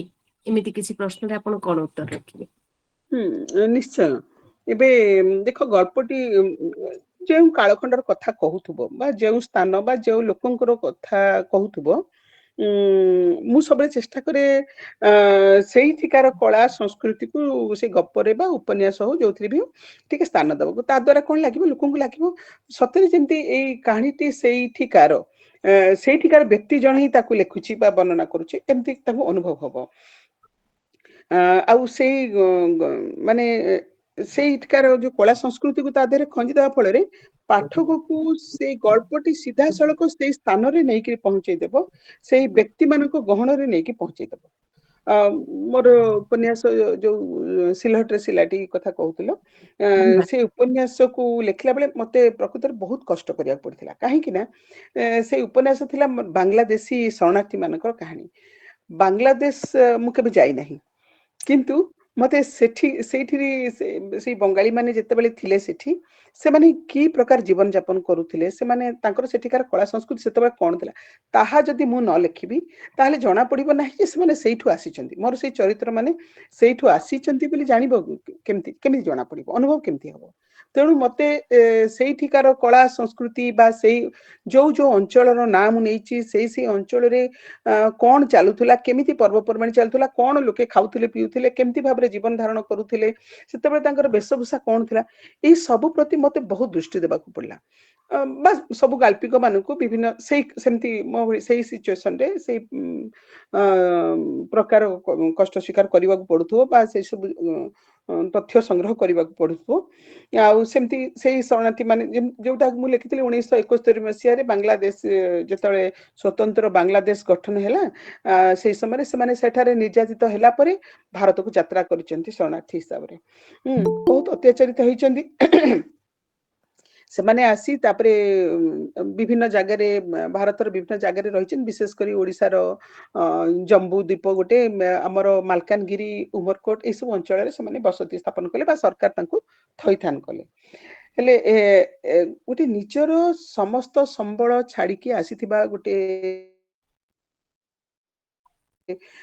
ଗୋଷ୍ଠୀ, ସେମାନେ ଆସି ଗୋଟେ ଉପୁଡା ହେଇଥିବା ଗଛ, ସେମାନେ ତାକୁ ଆଣିକି ଗୋଟେ ଉପୁଡା ହେଇଥିବା ଗୋଟେ ବଡ ଗଛକୁ ଆଣିକି ଗୋଟେ ଅନ୍ୟ ଜାଗାରେ ପୋତି ଦେଲେ ସେଟା ସହଜରେ ବଢିଯିବନି, ବହୁତ ସଂଘର୍ଷ ତାକୁ କରିବାକୁ ପଡିବ। ତେଣୁ ସେଇ ଯୋଉ ପଦ୍ମା ନଦୀର ଦେଶରୁ ଆସି ଗଙ୍ଗା ନଦୀର ଦେଶରେ ସେମାନେ ଆସି ପହଞ୍ଚିଲେ, ଗୋଟିଏ ହିଁ ନା ଭିନ୍ନ ଭିନ୍ନ, ନଦୀ ଗୋଟିଏ ହିଁ। ସେମାନେ ଯୋଉ ଆସି ପହଞ୍ଚିଲେ, ସେମାନଙ୍କର କଥା ଯେତେବେଳେ ମୁଁ କହିଲି ଯେ ସେମାନେ ସେଠୁ ଆସିଲେ, ସେଠାକାର କଳା ସଂସ୍କୃତିକୁ ମତେ ଲେଖିବାକୁ ପଡିଲା।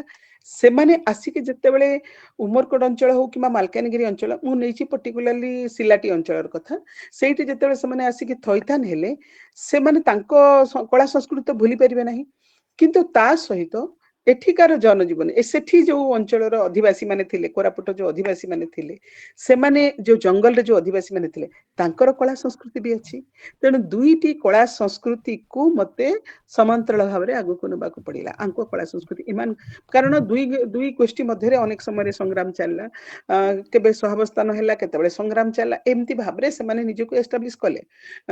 ତେଣୁ ସେଇ ସମୟରେ କାହାର କଳା ସଂସ୍କୃତିକୁ ତଳେ ରଖି ହେବନି, କାହାର କଳା ସଂସ୍କୃତିକୁ ଉପରକୁ ନେଇ ହେବନି, ଉଭୟଙ୍କର ସମାନ୍ତରାଳ ଭାବରେ ଗତି କଲେ ହିଁ ଲାଗିବ ଯେ ଏମାନେ ଦୁହେଁ ଗୋଟିଏ ଜାଗାରେ ହିଁ ସଂଘର୍ଷ କରୁଛନ୍ତି, ପରସ୍ପର ସହିତ ଖାପ ଖୁଆଇବା ପାଇଁ ହଉ ବା ପରସ୍ପର ଠାରୁ ନିଜର ଅଧିକାର ମାଗିବା ପାଇଁ ହଉ। ତେଣୁ ସେଇ କ୍ଷେତ୍ରରେ ଏଇଟା କେବଳ ଯେ ସେ ଗୋଟିଏ କଥା କହୁନି, ଅନେକ ଗୁଡ଼ିଏ ମତେ ଗଳ୍ପରେ କାହାଣୀରେ ମୋର କୋରାପୁଟ ଜନଜୀବନ ଉପରେ ଅନେକ ଗୁଡ଼ିଏ କାହାଣୀ ଅଛି। ମୁଁ ତମକୁ ଯେମିତି ଆଗରେ କହିଲି, ଯୋଉ ପାହାଡର ଅନ୍ତରାଳେ ହଉ କିମ୍ବା ଆମର ଆଉ ଗୋଟେ କଣ କହୁଥିଲି, ଅନେକ ଗୁଡ଼ିଏ ଗପରେ ମୋର ଅଛି। ସବୁଥିରେ ଏଇ କୋରାପୁଟର ଆଦିବାସୀ ମାନଙ୍କର ପର୍ବପର୍ବାଣୀକୁ ମୁଁ ରଖିଛି, ବହୁତ ଗୁରୁତ୍ୱର ସହିତ ରଖିଛି। ଅଧିକାଂଶ ଜାଗାରେ ବିସ୍ତୃତ ଭାବରେ ରହିଛି, ବେଣ୍ଟ ଶିଖାଠୁ ଆରମ୍ଭ କରିକି ତାଙ୍କର ବିଭିନ୍ନ ପର୍ବପର୍ବାଣୀକୁ ମୁଁ ରଖିଛି। ତାଙ୍କର ବେଶଭୂଷାକୁ ମୁଁ, କାହିଁକିନା ଏ ବେଶଭୂଷା ଧୀରେ ଧୀରେ ଲୁଚି ଯାଉଛି, ସେମାନେ ଆଉ ଏଇ ବେଶ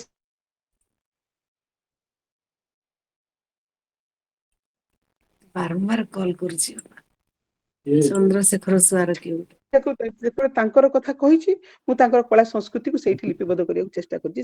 ସେଇଟା ବି ରହୁ, ଗୋଟେ ଦସ୍ତାବିଜ ଭଳିଆ ରହୁ ସେମାନଙ୍କ ସଂସ୍କୃତି କଳା, ଆଉ ଗପକୁ ସେଇଟା ନିଶ୍ଚିତ ଭାବରେ ଟିକେ ଅଧିକ ରୁଦ୍ଧିମନ୍ତ କରିବ। ବାସ୍ତବିକ ସମୟ ସ୍ରୋତରେ ଆମେ ତ ଆଗକୁ ଚାଲି ଯାଉ, କିନ୍ତୁ କିଛି ତଥ୍ୟ, କିଛି କଥା, କିଛି ଛାପ ଆମ ଲେଖା ଭିତରେ ରହିଯାଏ ଆମେ ଯଦି ତାକୁ ଆବରୁ। ବହୁତ ସୁନ୍ଦର। ହେଲେ ଦୀର୍ଘ 35 ବର୍ଷ ଧରି ଛାତି ତଳେ ରୁଗରୁଗ ହଉଥିବା ଗୋଟେ ଆବେଗ କୋଭିଡ ସମୟରେ କଡ ଲେଉଟେଇଥିଲା, ତାହା ହଉଛି ସିଲହଟରୁ ସିଲାଟି ଉପନ୍ୟାସ, ନୁହେଁ?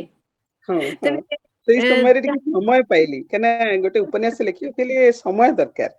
ଆଉ ଯେହେତୁ ଏଇଟା କୌଣସି ଭାରତ ବର୍ଷର କୌଣସି ଜାଗାର କାହାଣୀ ନାହିଁ, ମତେ ଅଳ୍ପ ସମୟରେ ମୁଁ ତାକୁ ଅକ୍ତିଆର କରିନେବି, କାରଣ ମତେ ସେଠିକାର ଭୌଗୋଳିକ ପରିବେଶ ବି ଜାଣିବାର ଥିଲା, ସେମାନେ ଯୋଉଠି ରହୁଥିଲେ ଯୋଉ ଜାଗା।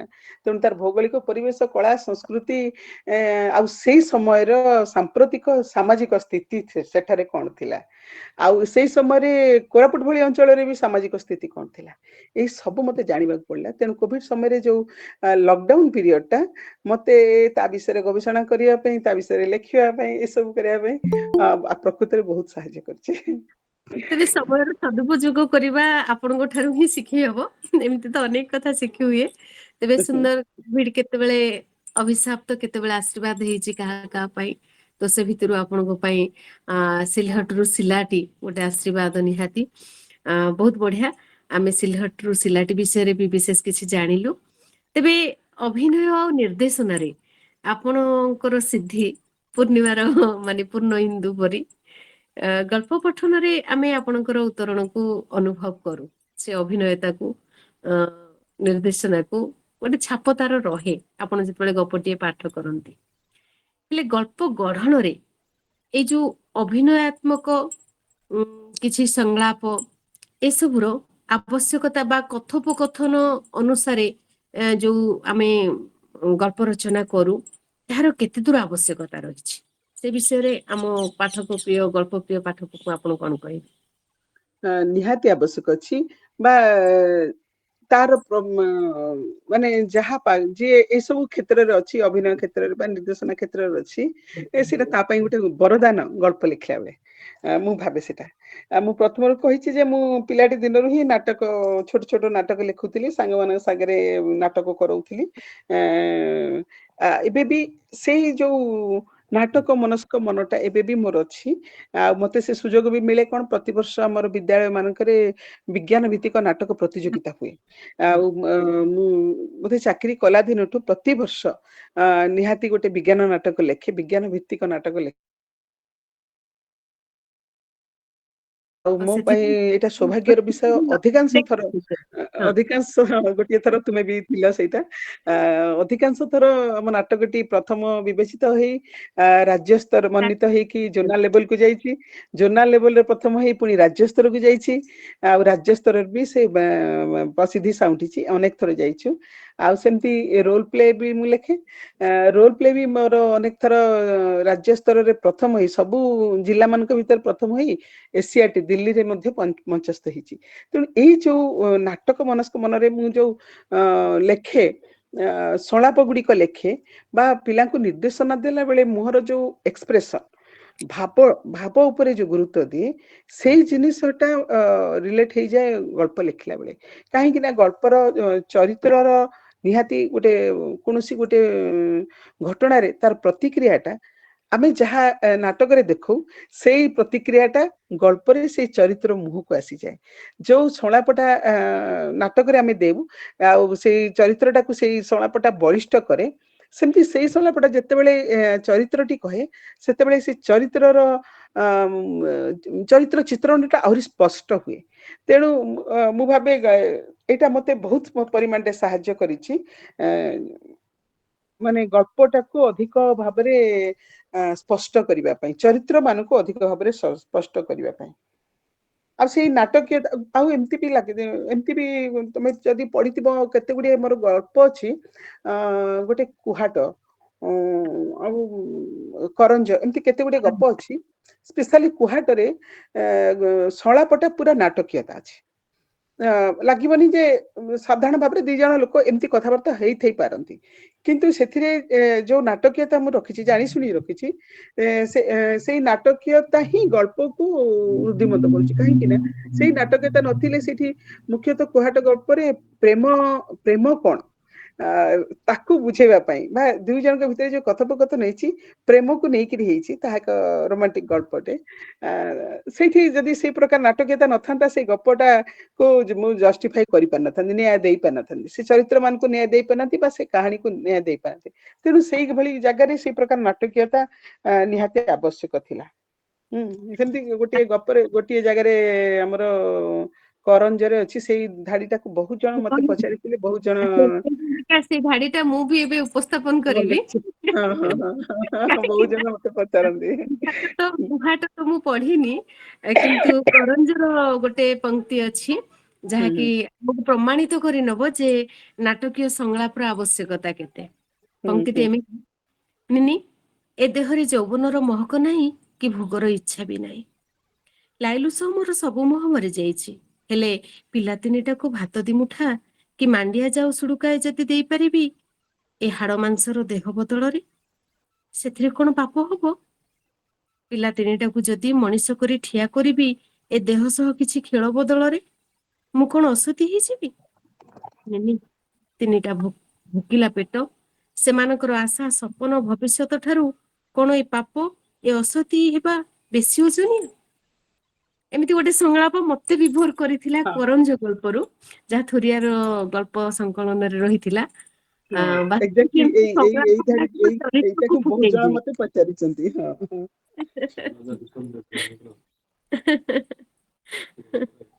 ତ ବହୁତ ଭଲ ଲାଗେ ନାଟକୀୟ ସଂଳାପରେ ଗପ ଗୁଡିକ, ତ ଯାହାର ଛାପ ଆପଣଙ୍କର ଅନେକ ଗପରୁ ଆମେ ପାଉ। ତେବେ ଦିଦି, ଆମେ ଆଉ ଟିକେ ଏପଟକୁ ଯିବା, ଯେ ସାମ୍ପ୍ରତିକ ସ୍ଥିତିରେ ପାଠକୀୟତା ବୃଦ୍ଧି କରିବା ପାଇଁ ବର୍ତ୍ତମାନ କେଉଁ ମର୍ମର ଗଳ୍ପର ଉପାଦେୟତା ବେଶୀ ରହିଛି ବୋଲି ଆପଣ ମନେ କରନ୍ତି? ସାମ୍ପ୍ରତିକ ସ୍ଥିତିକୁ ନେଇକି କାହାଣୀ ଲେଖାଯିବା ଉଚିତ ସବୁବେଳେ। ଆଜ୍ଞା। ଯେମିତି ଧର ବର୍ତ୍ତମାନ ସମାଜଟା ଗୋଟେ ଭିନ୍ନ ସ୍ଥିତି ଦେଇକରି ଗତି କରୁଛି, ଆଉ ଦ୍ରୁତ ଗତିରେ ଆଧୁନିକ ହଉଛି, ଏଟା ଆମେ ସମସ୍ତେ ଅନୁଭବ କରୁଛେ। ସମାଜ ବହୁତ ଏବେ ଓପନ ହଉଛି, ଯୁବପିଢି ବହୁତ ଓପନ ହଉଛନ୍ତି। ଆଉ ବର୍ତ୍ତମାନର ସମସ୍ୟା ଗୁଡିକ ବି ନୂତନ ଧରଣର, ପୁରୁଣା ସମସ୍ୟା ଭିନ୍ନ ରୂପ ନେଇଛି, ଅଲଗା ପ୍ରକାର ସମସ୍ୟା ଦେଖାଯାଉଛି। ଆଉ ଲୋକଙ୍କର ଦୃଷ୍ଟିଭଙ୍ଗୀ ବି ତମେ ଦେଖିଥିବ ବହୁତ ପରିମାଣରେ ବଦଳି ଯାଉଛି।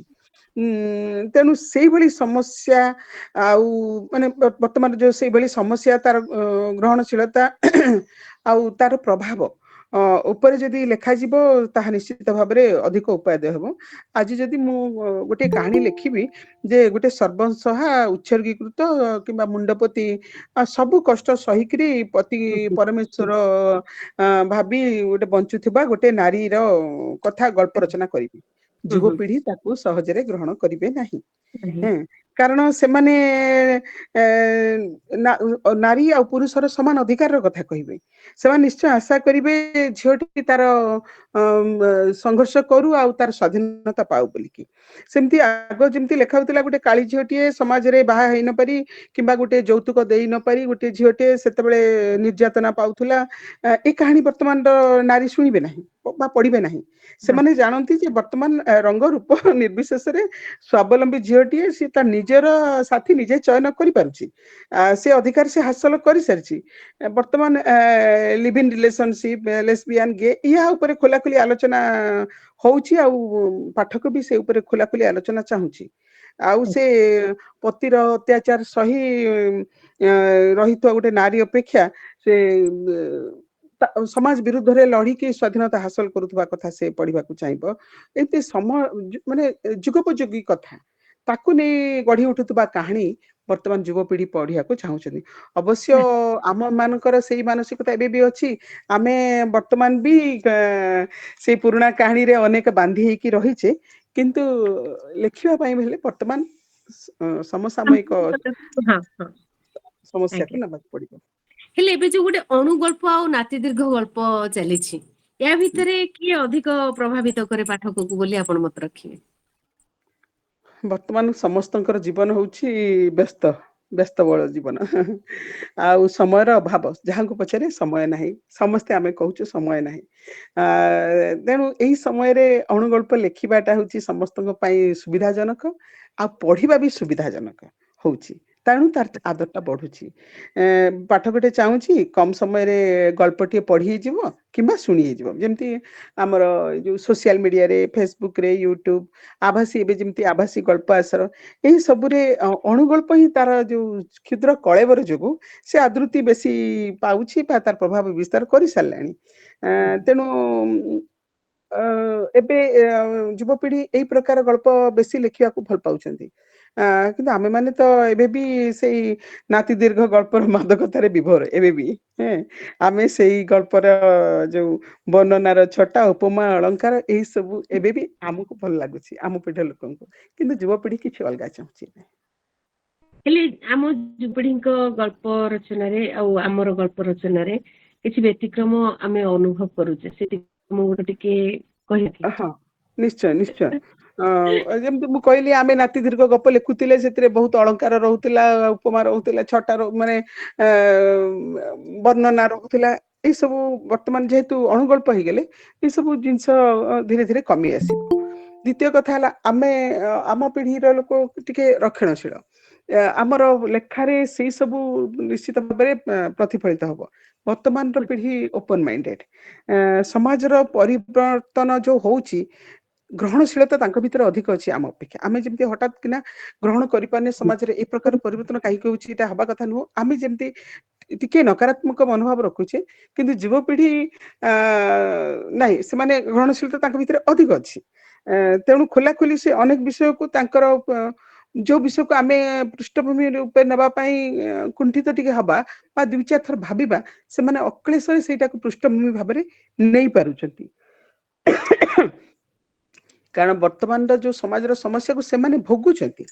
ତେଣୁ ତାକୁ କେମିତି କଣ କଲେ ତାଙ୍କ ଲେଖାରେ କେମିତି ସେଇ ସମସ୍ୟାର ସମାଧାନ ଟା ଗ୍ରହଣୀୟ ହବ, ତାକୁ ସେମାନେ ତା ଉପରେ ଲେଖିବାକୁ ଚେଷ୍ଟା କରୁଛନ୍ତି, ଆଉ ବହୁତ ଭଲ ବି ଲେଖୁଛନ୍ତି।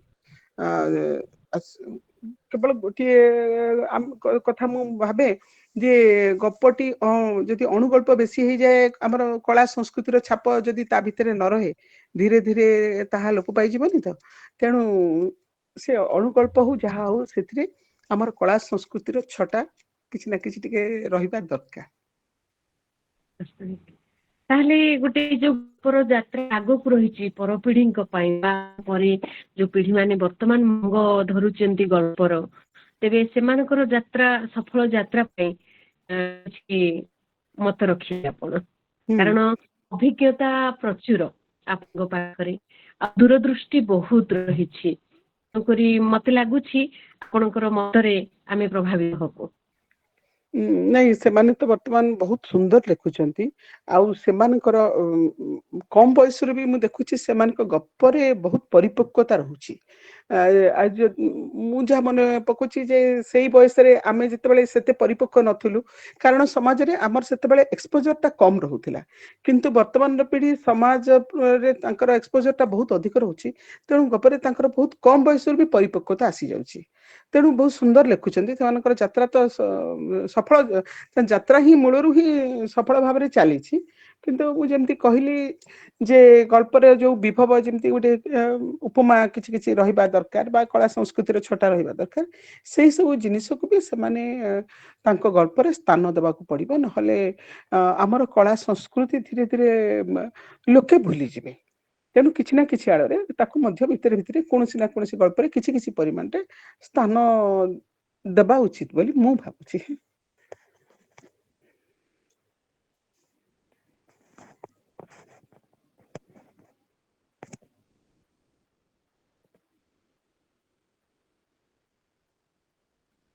ହ୍ୟାଲୋ। ହଁ, ବିଜୟଙ୍କର ହଁ। ବୋଧେ କିଛି ନେଟୱାର୍କ ଇସ୍ୟୁ ହେଇଛି, କଟି ଯାଇଛନ୍ତି, ଆଉ ଥରେ ଓହୋ, ଜଏନ୍ କରିବେ। ମୁଁ ଭାବିଲି ମୁଁ ବୋଧେ କଟିଗଲି, ମୋର ଫୋନ ଟା ଟିକେ ଅସୁବିଧା କରୁଛି, ମୁଁ ଭାବିଲି ମୁଁ କଟିଗଲି ବୋଲି। ହଁ, ଲେଫ୍ଟ ହେଇଛନ୍ତି, ଜଏନ୍ କରିବେ ଏବେ। ହଁ, ଜଏନ୍ କରିବେ, ଜଏନ୍।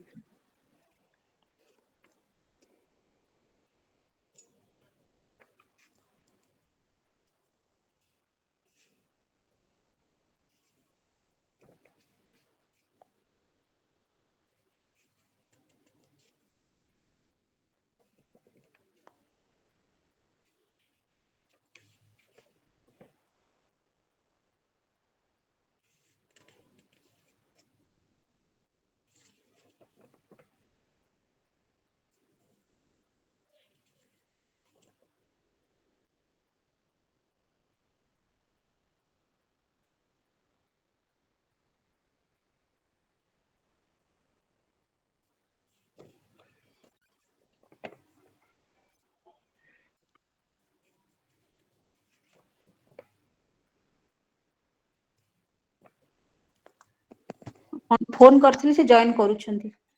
ହଁ ହଁ।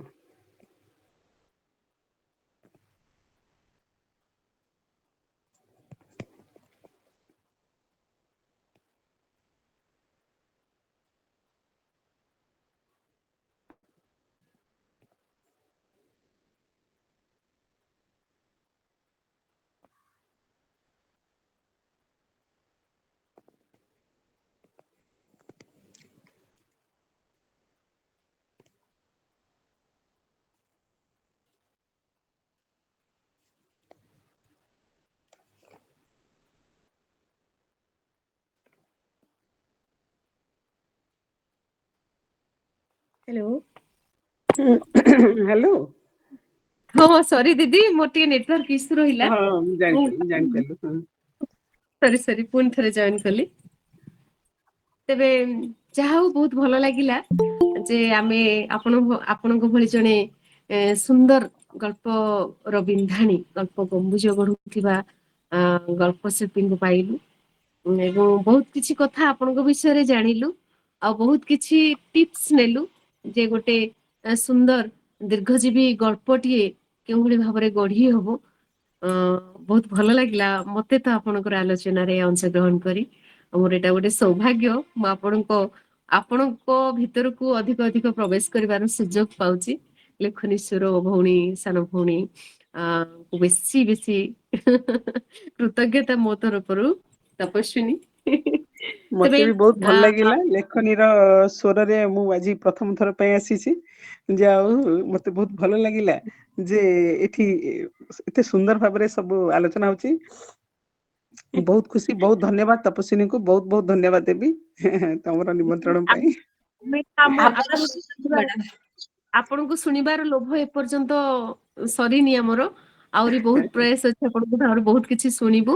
ତେବେ ଏଇ ଭିତରେ ଆମର କିଛି ଯୁବ ସ୍ୱର ଅଛନ୍ତି, ଆମେ ସେମାନଙ୍କଠୁ ଗୋଟେ ଗୋଟେ ଗପ ଅଣୁଗଳ୍ପ ଆମେ ସ୍ୱାଗତ କରିଛୁ, ସେମାନଙ୍କଠୁ ଶୁଣିବା ଏବଂ ସେମାନଙ୍କ ଗଳ୍ପ ଉପରେ ଆପଣଙ୍କର ମତାମତ ଆମେ ନିହାତି ଶୁଣିବୁ ହଁ ପରିଶେଷରେ। ଠିକ ତ ସେ ହଁ ପର୍ଯ୍ୟନ୍ତ ଠିକ ଆପଣଙ୍କୁ ଅନୁରୋଧ ରଖିବି, ତ ଆପଣ ଆମେ ସମସ୍ତେ ମିଶିକି ତାଙ୍କର ଗପ ଶୁଣିବା। ନିଶ୍ଚୟ। ଏବେ ତପସ୍ୱିନୀ ଆଉ କିଛି କହୁଥିଲ, କାର୍ଯ୍ୟକ୍ରମ ଆଗକୁ ନେବି। ହଁ ହଁ ନାଇଁ ନାଇଁ କାର୍ଯ୍ୟକ୍ରମ ଆଗକୁ ନେ, କିନ୍ତୁ ପ୍ରଥମେ ଟିକେ ସ୍ରୋତସ୍ୱିନୀ କି ଡାକିଦବ, ତାପରେ ତାଙ୍କ ଗପ ଆଚ୍ଛା ଆଲୋଚନା ପଛରେ ରଖିବା, କିନ୍ତୁ ଆଚ୍ଛା ଆଗ ତାଙ୍କୁ ସ୍ରୋତସ୍ୱିନୀ। ଆଚ୍ଛା ଆଚ୍ଛା ହଁ ହଁ ହଁ ହଁ। ଏଇ ଗହଣରେ ଆଲୋଚନା ତ ମତେ ଭଲ ଲାଗୁଥିଲା, କିନ୍ତୁ ଆମର ଯୋଉ ଶ୍ରୋତା ଭଉଣୀ ଶ୍ରୋତା ଭାଇ ମାନେ ରହିଛନ୍ତି ସେମାନଙ୍କ ଭିତରେ ବି ଅନେକ କଥା ରହିଛି, ଯାହାକି ମୀନା ବାପାଙ୍କ ପାଇଁ। ତେବେ ସ୍ରୋତସ୍ୱିନୀ ଭଉଣୀକୁ ମୁଁ ସ୍ଵାଗତ କରିବି, ସେ ତାଙ୍କର ପ୍ରଶ୍ନ ରଖିବା ହେବେ। ନାଇଁ ନାଇଁ ପ୍ରଶ୍ନ ନାହିଁ, ସେ ପଢିବା ପାଇଁ କି ଗପ ପଢିବା ପାଇଁ କି ତାଙ୍କୁ ଆଚ୍ଛା ଆଚ୍ଛା ସରି ସରି, ତାହେଲେ ଗୋଟେ ଭୁଲ ବୁଝାମଣା ଭିତରେ ମୁଁ ରହିଗଲି। ତ କେହି ହ୍ୟାଣ୍ଡ ରେଜ କରିଥିଲେ ଆମର ମୀନା ବାପାଙ୍କ ସହିତ କିଛି ପ୍ରଶ୍ନ ରଖିବା ପାଇଁ, ମୁଁ ସେମାନଙ୍କୁ ମାର୍କ କରି ପାରିଲିନି, ମୋର ସେଇଟା ଦୁର୍ବଳତା, ତ କ୍ଷମା ଚାହୁଁଛି ସେଥିପାଇଁ। ତପସ୍ୱିନୀ ତମେ ମାର୍କ କରିଛ କି କିଛି ପ୍ରଶ୍ନ? ମୋ ପାଖକୁ ମେସେଜ ଗୋଟେ ପ୍ରଶ୍ନ ଆସିଥିଲା।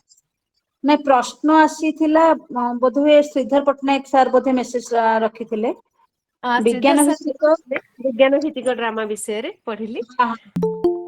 ହଉ ହଁ ବିଜ୍ଞାନ ବିଜ୍ଞାନ ଭିତ୍ତିକ ତପସ୍ୱିନୀ ସାର୍ ଉପସ୍ଥିତ ଅଛନ୍ତି? ଅଛନ୍ତି ଶ୍ରୀଧର ସାର୍, ଆପଣ ପ୍ରଶ୍ନଟା ସିଧାସଳଖ ରଖିପାରିବେ। ଶ୍ରୀଧର ସାର୍ ଆପଣଙ୍କୁ ସ୍ୱାଗତ କରୁଛୁ, ଆପଣ ପ୍ରଶ୍ନଟି ମୀନା ବାପାଙ୍କ ପାଇଁ ସିଧାସଳଖ ରଖିପାରିବେ।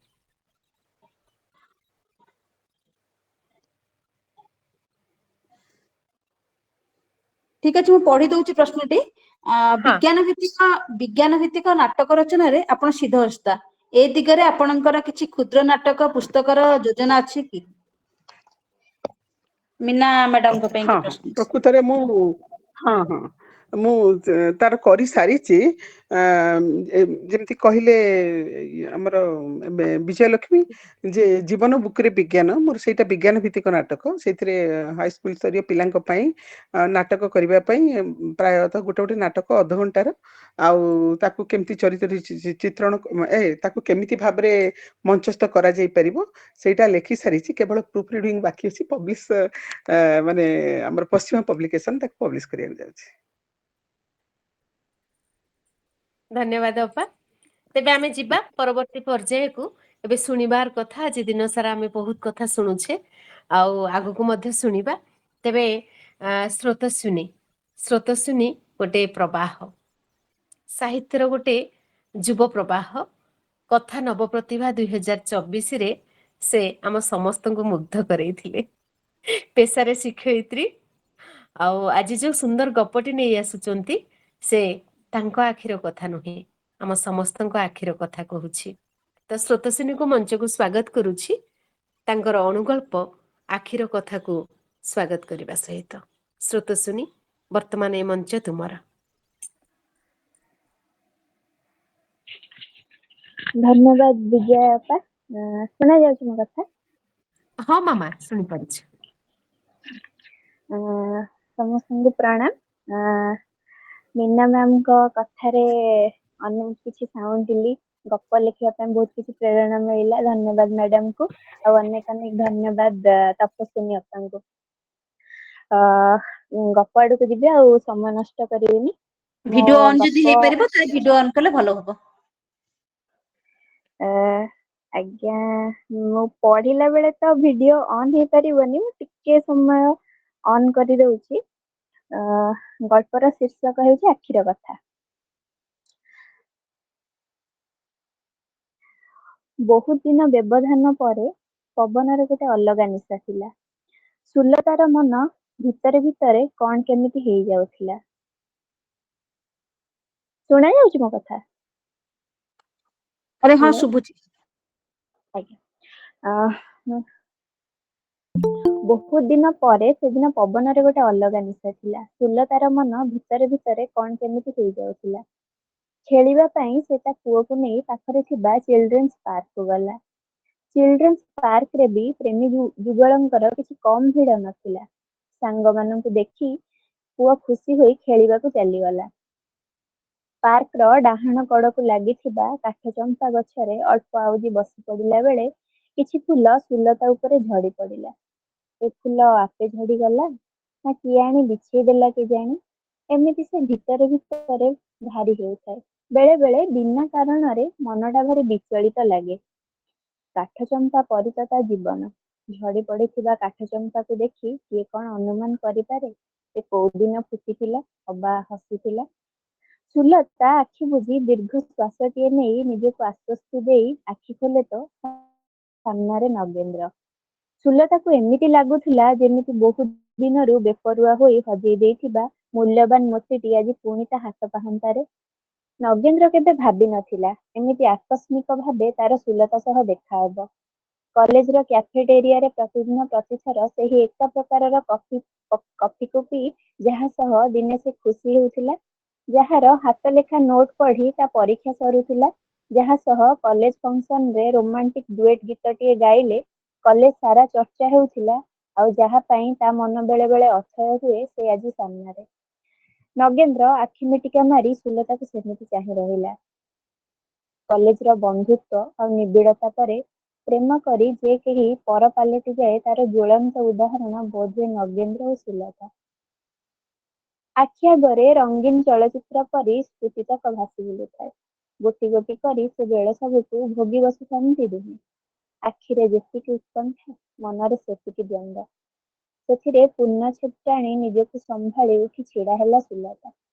ଏବେ ବି ତା ହୃତ୍ସ୍ପନ୍ଦନର ବେଗ ଠିକ୍ ସେମିତି ବଢ଼ୁଥିଲା, ଯେମିତି ବଟରଫ୍ଲାଏ ଗାର୍ଡେନର ସେ ପ୍ରଥମ ଦେଖା। ଇଚ୍ଛା, ଅବଶୋଷ, ଅଭିମାନ, ଅନିଶ୍ଚିତତା ଭିତରେ ଅଚାନକ ଦେଖା ହେବା ପରେ ଦୁହିଁଙ୍କ ଓଠରେ ହସ ଫୁଟିଥିଲା ଠିକ୍ ମଉଳି ଆସୁଥିବା ରଙ୍ଗଣୀ ପରି।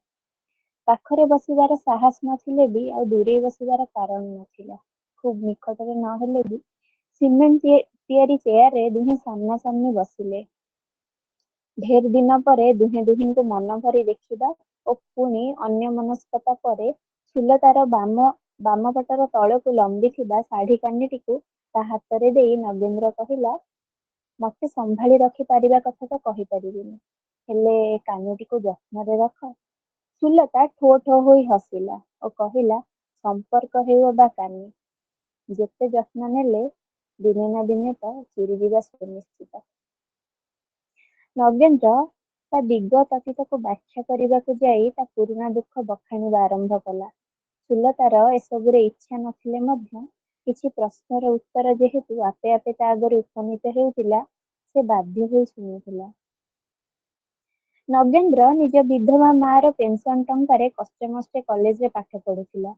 ଘର ଭଡ଼ା, ରାସନ ବାବଦକୁ ବାକି କରି ଚଳିବାକୁ ପଡୁଥିଲା।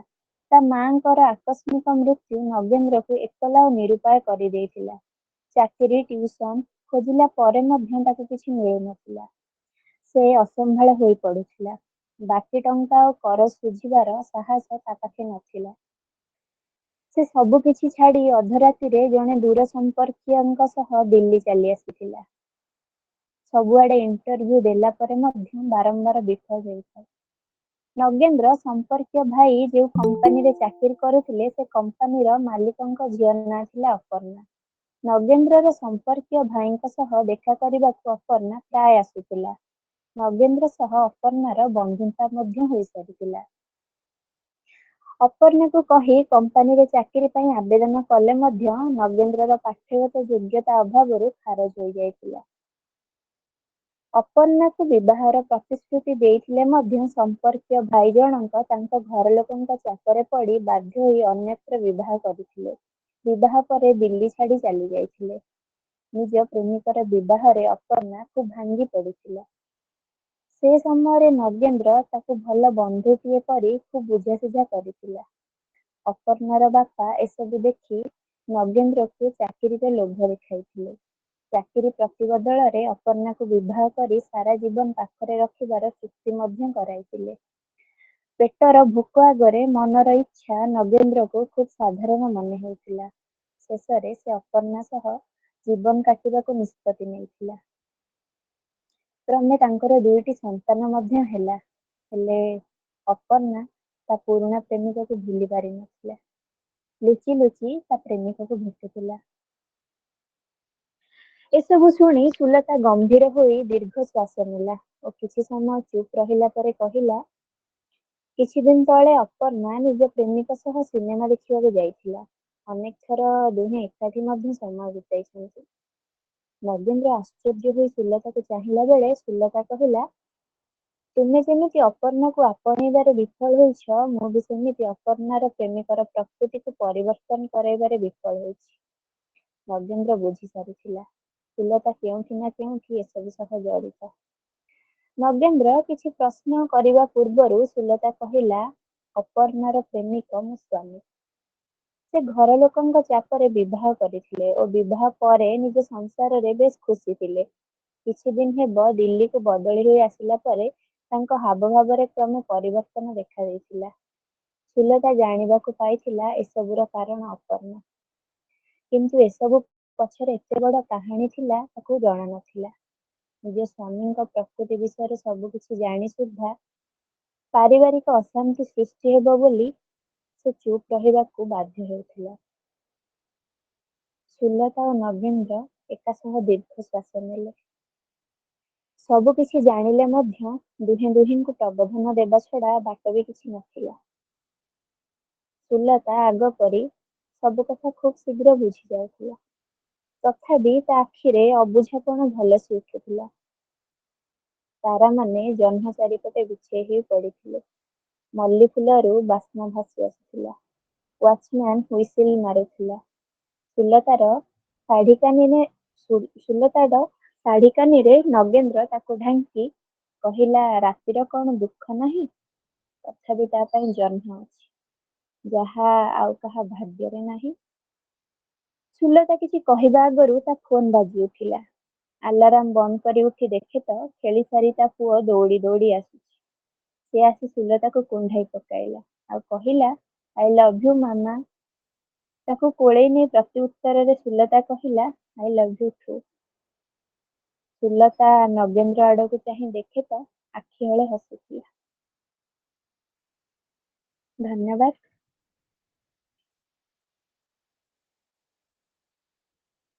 ବହୁତ ସୁନ୍ଦର ବହୁତ ସୁନ୍ଦର ଗୋଟେ ସମ୍ପର୍କର ସୁଅ ସ୍ରୋତ ଶୁନି ଭଳି ପ୍ରବାହିତ ହେଲା ଆଖିର କଥା ଦେଇ। ବହୁତ ଭଲ ଲାଗିଲା ମତେ ଗପ। ତେବେ ଏଇ ଗପ ଉପରେ ସୁନ୍ଦର ସୁଚିନ୍ତିତ ମତାମତ ଆମେ ନିଶ୍ଚିତ ଶୁଣିବା ଆମର ସମ୍ମାନିତ ଅତିଥିଙ୍କ ଠାରୁ। କିନ୍ତୁ ଶେଷରେ ଶୁଣିବା ତା ପୂର୍ବରୁ ଆଗେ ଗପ ଗୁଡାକ ଶୁଣି ନେବା। ହେଲେ ଏବେ ଯିବା ପରବର୍ତ୍ତୀ ଗାଳ୍ପିକଙ୍କ ପାଖକୁ। ସେ ମାୟା ସବୁଜ ହେଉ ଅବା ଶୂନ୍ୟତାର ସ୍କ୍ରିନସଟ୍ ଅଥବା ଆକାଂକ୍ଷିତ ସନ୍ଧ୍ୟା ହେଉ ଅବା ନକ୍ଷତ୍ରର ସ୍ନାନ। ଏମିତି ଶୀର୍ଷକ ଗୁଡାକ ଶୁଣୁ ଶୁଣୁ ମନ ଭିତରେ ଗୋଟେ ତୃପ୍ତିର ରେଖା ସଂକ୍ରମି ଯାଏ। ଓଠରୁ ହୃଦୟକୁ କି ହୃଦୟରୁ ଓଠକୁ କେଜାଣି, କିନ୍ତୁ ତୃପ୍ତିରଞ୍ଜନ ଆମ ସମସ୍ତଙ୍କର ସ୍ନେହ ହୋଇଯାଆନ୍ତି। ପେଶାରେ ଅଧ୍ୟାପକ, 4ଟି ପୁସ୍ତକର ସ୍ରଷ୍ଟା। ଆଜି ସେ ଆମ ସମସ୍ତଙ୍କ ପାଇଁ ନେଇ ଆସୁଛନ୍ତି ସୁନ୍ଦର ଏକ ଗଳ୍ପ। ସ୍ନେହା ବାନାର୍ଜୀ, ସ୍ୱାଗତ ତୃପ୍ତିରଞ୍ଜନ ତୁମକୁ ମଞ୍ଚକୁ। ବର୍ତ୍ତମାନ ଆମେ ତୁମ ଗଳ୍ପ ଅପେକ୍ଷାରେ। ସ୍ନେହା ବାନାର୍ଜୀ। ନମସ୍କାର ମ୍ୟାଡ଼ାମ, ବହୁତ ବହୁତ ଧନ୍ୟବାଦ ଆପଣଙ୍କ ସୁନ୍ଦର ଇଣ୍ଟ୍ରୋଡକ୍ସନ ପାଇଁ। ଲେଖନ କରିବାରେ ସମସ୍ତ ଶ୍ରୋତା ପାଠକ ଲେଖକ ଭଏସ ଟା ଠିକ ସେ ସମସ୍ତଙ୍କୁ ଶୁଭୁନି ବୋଧହୁଏ। ତୃପ୍ତି ହ୍ୟାଲୋ ଟିକେ କ୍ଲିୟର ଶୁଭୁନି, ଶୁଭୁନି ଭଏସ ଟା କ୍ଲିୟର। ହଁ କ୍ଲିୟର ଶୁଭୁନି। ହ୍ୟାଲୋ ଶୁଭିଲା? ହଁ ଏବେ ଶୁଭୁଛି। ଶୁଭୁନି। ହଁ ସମସ୍ତଙ୍କୁ ଲେଖନୀ ସ୍ୱର ପରିବାରରେ ଯୋଗ ଦେଇଥିବା ସମସ୍ତ ଭାଇ ନା ଶ୍ରୋତା ତଥାପି ଲେଖକ। ସ୍ପଷ୍ଟ ନୁହେଁ। ଆଚ୍ଛା ଆଚ୍ଛା ଠିକ ଅଛି, ମୁଁ ଟିକେ ଇୟର କଡ ଟା କାଟି ଦଉଛି। ଆଜ୍ଞା ଆଜ୍ଞା, ଏବେ ଶୁଭିଲା? ହଁ ହଁ ବହୁତ ପରଫେକ୍ଟ। ହଁ ସୁନ୍ଦର, ପୁରା ଏବେ ଚମତ୍କାର ଏବେ ଶୁଭିଲା। ଏବେ ସୁନ୍ଦର ଶୁଭିଲା। ଏବେ ଠିକ ଶୁଭିଲା। ଆଚ୍ଛା ଆଚ୍ଛା, ବହୁତ ବହୁତ ଧନ୍ୟବାଦ ମତେ ଗୋଟେ ସୁଯୋଗ ଦେଇଥିବାରୁ ଗପ ପଢିବା ପାଇଁ କି। ତ ମୁଁ ଆଉ ଡେରି କରିବିନି, ଗପ ପାଖକୁ ଯିବି। ସମସ୍ତଙ୍କୁ ମୋର ପ୍ରଣାମ। ଗପ ହଉଛି ସ୍ନେହା ବାନାର୍ଜୀ, ଅଣୁ ଗପ, ପୁରା ଛୋଟ ଗପ। ଆଉ ଗପ ପଢିବା ବେଳେ ଟିକେ ଶୁଣିବେ ମତେ। ବଡ ଅଜବ ଥିଲା ତମ ମାଙ୍କର ଯୁକ୍ତି, ବଡ ଅଜବ ଥିଲା ତମ ମାଙ୍କର ଯୁକ୍ତି। ଆଉ ସିଏ କହିଲେ, ସେ ଗୋଟେ ଲେଖକ, ଟିକେ ଦୂରେଇ ଥିବୁ। ସବୁ ଲେଖକ ଜାତି ଆଖିରେ କମ୍, ଛାତିରେ ଅଧିକା ଦେଖନ୍ତି। ଆଉ ଆଶ୍ଚର୍ଯ୍ୟ ଲାଗିଲା, ଆଉ ମତେ ଆଶ୍ଚର୍ଯ୍ୟ ଲାଗିଲା ସେଦିନ ଯେବେ ତମେ ତମ ମାଙ୍କ କଥାକୁ ମାନି ମୋ ସମ୍ମୁଖକୁ ପ୍ରଥମ ଥର ପାଇଁ ଚୁନରି ପକେଇ ଆସିଥିଲ। ଅବଶ୍ୟ ଭଲ ଦିଶୁଥିଲ। ସାହସ କରି ସେଦିନ ତମ ହାତକୁ ଛୁଇଁ ପାରିନଥିଲି। ତମେ କିନ୍ତୁ ମୋ ନିରବତା ଦେଖି ଚୁନରି ଖସାଇଥିଲ କିଛି ସମୟ ପାଇଁ। IIT ଧାନବାଦରେ ପଢିବା ବେଳେ ବେଙ୍ଗଲୀ ଝିଅ ସ୍ନେହା ବାନାର୍ଜୀ ଆଉ ଆଜିର ସ୍ନେହା ବାନାର୍ଜୀ ଭିତରେ ଆକାଶ ପାତାଳର ଫରକ ଦେଖିଥିଲି। ଏତେ ଦିନ ପରେ ଭିଡରେ ଦେଖା ହେଇଗଲା। ସେ ପୁଣି କୋଣାର୍କ ମନ୍ଦିର ଟିକେଟ କାଉଣ୍ଟର ପାଖରେ, ଯେଉଁଠିକୁ ଆମେ ଅନେକ ଥର ଆସିଛୁ। ରାତିକୁ ଦିନ କରି ଟ୍ରେନର ସେ ଅନ୍ଧାରୁଆ ବଗିରେ ସାରା ରାତି କେତେ ଗପିଛୁ। ହାଉଡା ପୁରୀ ଏକ୍ସପ୍ରେସ ପୁରୀ ଛୁଇଁବା ଯାଏଁ ସେ ମୋ କାନ୍ଧରେ ମୁଣ୍ଡ ରଖି ସେମିତି ଚେଇଁ ଶୋଇଥାଏ। ତାପରେ ଆମେ ପୁରୀରେ ଜଗନ୍ନାଥ ଦର୍ଶନ କରି ସିଧା କୋଣାର୍କ ଚାଲି ଆସୁ। ସେ ଚନ୍ଦ୍ରଭାଗା ପାଖରେ ଅଟକି ଯାଏ। ମତେ ଧର୍ମର ମୃତ୍ୟୁର କାହାଣୀ ବାରମ୍ବାର ପଚାରେ, ମୃତ୍ୟୁର କାରଣ ବାରମ୍ବାର ପଚାରେ। ମୁଁ ବେଙ୍ଗଲୀ ପୁରା ବୁଝିପାରେ, ତାଠାରୁ ଶିଖି ମଧ୍ୟ କିଛି କହିପାରେ। ସେ କିନ୍ତୁ ଓଡିଆ କହିବା ପାଇଁ ମତେ କୁହେ, ଏଇ ତମେ ଚୁପ୍ ରହିବ। ରିକ୍ସା ବାଲା, ହୋଟେଲ ରିସେପସନିଷ୍ଟ, ଟିକେଟ କାଉଣ୍ଟର ସବୁଠି ମୁଁ କଥାବାର୍ତ୍ତା କରିବି, ହେଲା? ମୁଁ ଚୁପ୍ ରୁହେ। ସେ ଖଣ୍ଡି ଓଡିଆ କହେ ଆଉ ତାକୁ ସମସ୍ତେ 2 ଗୁଣା ଭଡ଼ା କୁହନ୍ତି। ସେ ମତେ ଚାହେଁ ଆଉ ମୁଁ ହସି ଉଠେ। ଅନେକ ଥର ସିଏ ମତେ କହିଛି ଆମ ଘରକୁ ଆଣିବା ପାଇଁ ତାକୁ, କିନ୍ତୁ ମୋ ଭିତରେ ସେତିକି ସାହସ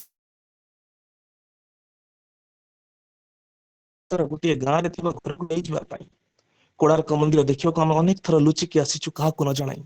ଟିକେଟ କରି ସାରିବା ପରେ ସେ 2 ହାତ ଖୋଲି କୋଣାର୍କ ମନ୍ଦିର ଚୂଳକୁ ଚାହେଁ ଆଉ ପଚାରେ, ଧର୍ମପଦ ଯେଉଁ ମୁଣ୍ଡି ମାରିଥିଲା ସେ ପଥର କୁଆଡେ ଗଲା? ମୁଁ କହେ, କେଜାଣି, ମୁଁ ଜାଣିନି। ସେ ପୁଣି ପଚାରେ, ଆଚ୍ଛା, ବିଶୁ ମହାରଣା ଘର ଲୋକ କିଏ ଅଛନ୍ତି?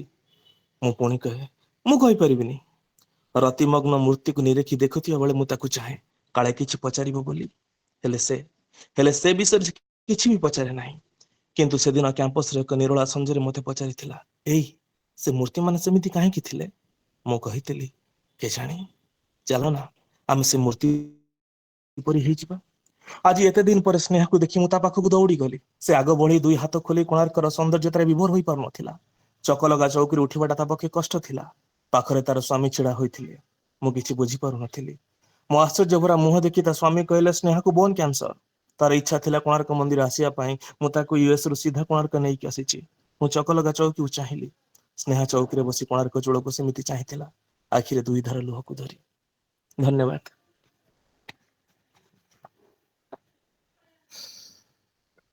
କଳେବର କ୍ଷୁଦ୍ର ହେଲେ ବି ଖୁବ୍ ରେଖାପାତ କଲା ଗଳ୍ପଟି। ଅଣୁଗଳ୍ପ ବୋଧେ ଏମିତି ଛୁଏଁ, କିନ୍ତୁ ଦେଖିବା ସୁଚିନ୍ତିତ ମତାମତରେ ଆପଣଙ୍କୁ କେମିତି ଭେଟିବେ ଆମର ସମ୍ମାନିତ ଅତିଥି। ତେବେ ପରେ ପରେ ଆଉ ଏକ ଗଳ୍ପକୁ ଯିବା। ଗଳ୍ପଟି ଆମ ପାଖକୁ ନେଇ ଆସୁଛନ୍ତି ପରବର୍ତ୍ତୀ ଗଳ୍ପ ଦେବଜ୍ୟୋତି ଅବିନାଶ ଭାଇଙ୍କର। ତାଙ୍କର ଲେଖା ଅନେକ ପତ୍ର ପତ୍ରିକାରେ ପ୍ରକାଶିତ। ଟାଇମ୍ ପାସ୍ ଉଦୟରାଗ 2022ର ବିଜେତା। ଆଜି ଯେଉଁ ଗପଟି ନେଇ ଆସୁଛନ୍ତି, ଆମମାନଙ୍କର କଥା, ଆମ ଝିଅମାନଙ୍କର କଥା। ଗଳ୍ପର ଶୀର୍ଷକ ଝିଅ। ଦେବଜ୍ୟୋତି ଅବିନାଶଙ୍କୁ ମଞ୍ଚକୁ ସ୍ୱାଗତ ଏବଂ ନିବେଦନ ଗଳ୍ପ ପରିବେଷଣ ପାଇଁ। ଧନ୍ୟବାଦ ଅପା। ଉପସ୍ଥିତ ସମସ୍ତଙ୍କୁ ପ୍ରଣାମ। ଗଳ୍ପଟିର ଶୀର୍ଷକ ହେଲା ଝିଅ।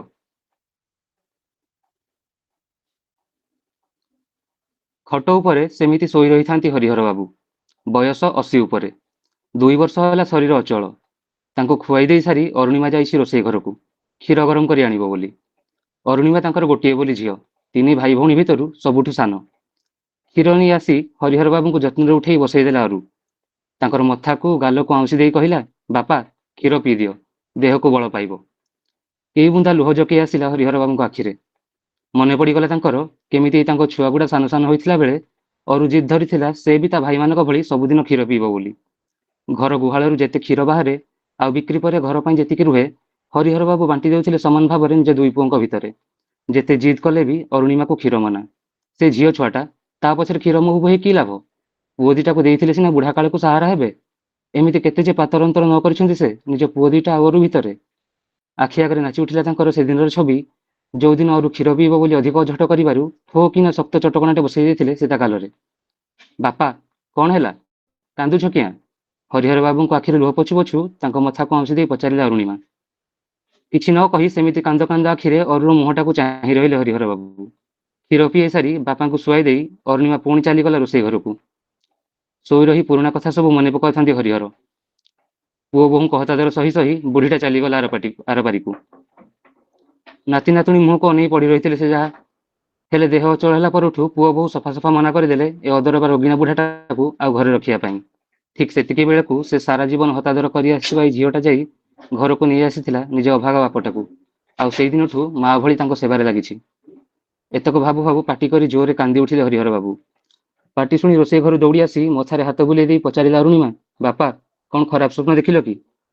ଧନ୍ୟବାଦ।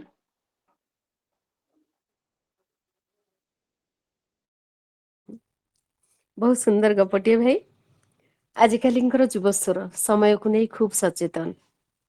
ତେବେ ଆଶାର ଏତେ ସୁନ୍ଦର ହବ ସେ ଭାବନା ତ ଆମ ସମସ୍ତଙ୍କର ଥିଲା, ଯେ ଏତେ ସଂକ୍ଷିପ୍ତ ହବ ଆମେ ଭାବିନଥିଲୁ। କିନ୍ତୁ ସଂକ୍ଷିପ୍ତ ବା ଅନୁଗଳ୍ପ ଗୁଡାଏ ପରସି ଦେଇକି ଆମର ଯୁବସ୍ୱର ଆମକୁ ସମୟର ଚାପରୁ ରକ୍ଷା କରିଛନ୍ତି ନିଶ୍ଚିତ, କିନ୍ତୁ ଗଳ୍ପ ବେଶ ମନଛୁଆ।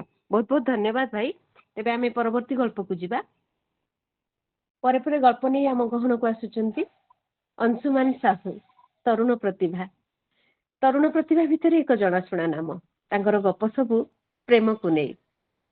ଗୋଟେ ତରୁଣ ପ୍ରତିଭା ଭିତରେ ବା ଆଉ କ'ଣ ଆସେ? ଘୃଣା ନା ଦ୍ୱେଷ? କେବଳ ପ୍ରେମ ହିଁ ପ୍ରେମ। ତେବେ ଆଜିର ଗପ ହେଉଛି ଶେଷ କଥା। ଶେଷ କଥା ନେଇ ଅଂଶୁମାନ ଭାଇଙ୍କୁ ସ୍ୱାଗତ ମଞ୍ଚକୁ।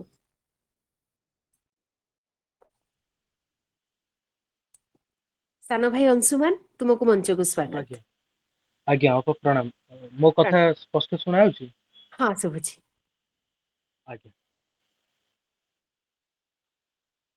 ସମସ୍ତଙ୍କୁ ମୋର ନମସ୍କାର। ମୋର ଗପ ଯେହେତୁ ଅନୁଗଳ୍ପ ହିଁ ଆଜିର ଆସରରେ ପଢ଼ିବା ପାଇଁ ଅପା କହିଥିଲେ, ତେଣୁ ଇଏ ବି ସେମିତି ସବୁ ଅନୁଗଳ୍ପ। 5ଟା ଛୋଟ ଛୋଟ ବହୁତ ଛୋଟ ଅନୁଗଳ୍ପ ମୁଁ ଆପଣମାନଙ୍କ ପାଇଁ ପଢ଼ିବି। ପ୍ରଥମ, ଅଚାନକ ଶୁଖିଲା ମୁହଁର ଇମୋଜି ସହ ମେସେଜ ଆସିଲା ସେପଟୁ। ସରି। ଜୀବନରେ ପ୍ରଥମ ଥର କେହି ଝିଅଟି କ୍ଷମା ପ୍ରାର୍ଥୀ ହେବା ମତେ ଅସ୍ୱାଭାବିକ ମନେ ହେଲା। ସେ ଝିଅଟିର କ୍ଷମାରେ କ୍ରମଶଃ ଭାରାକ୍ରାନ୍ତ ହେଇ ପଡୁଥିଲି। ଏକ ତ ସୁନ୍ଦରୀ ଝିଅଙ୍କୁ କ୍ଷମା ମାଗିବା ଶୋଭା ଦିଏନି, ପୁଣି ତାଙ୍କୁ କ୍ଷମା ଦେବାର ସାଧ୍ୟ ବି ତ ଏହି ପୃଥିବୀର କେଉଁ ବି ପୁଅର ନାହିଁ।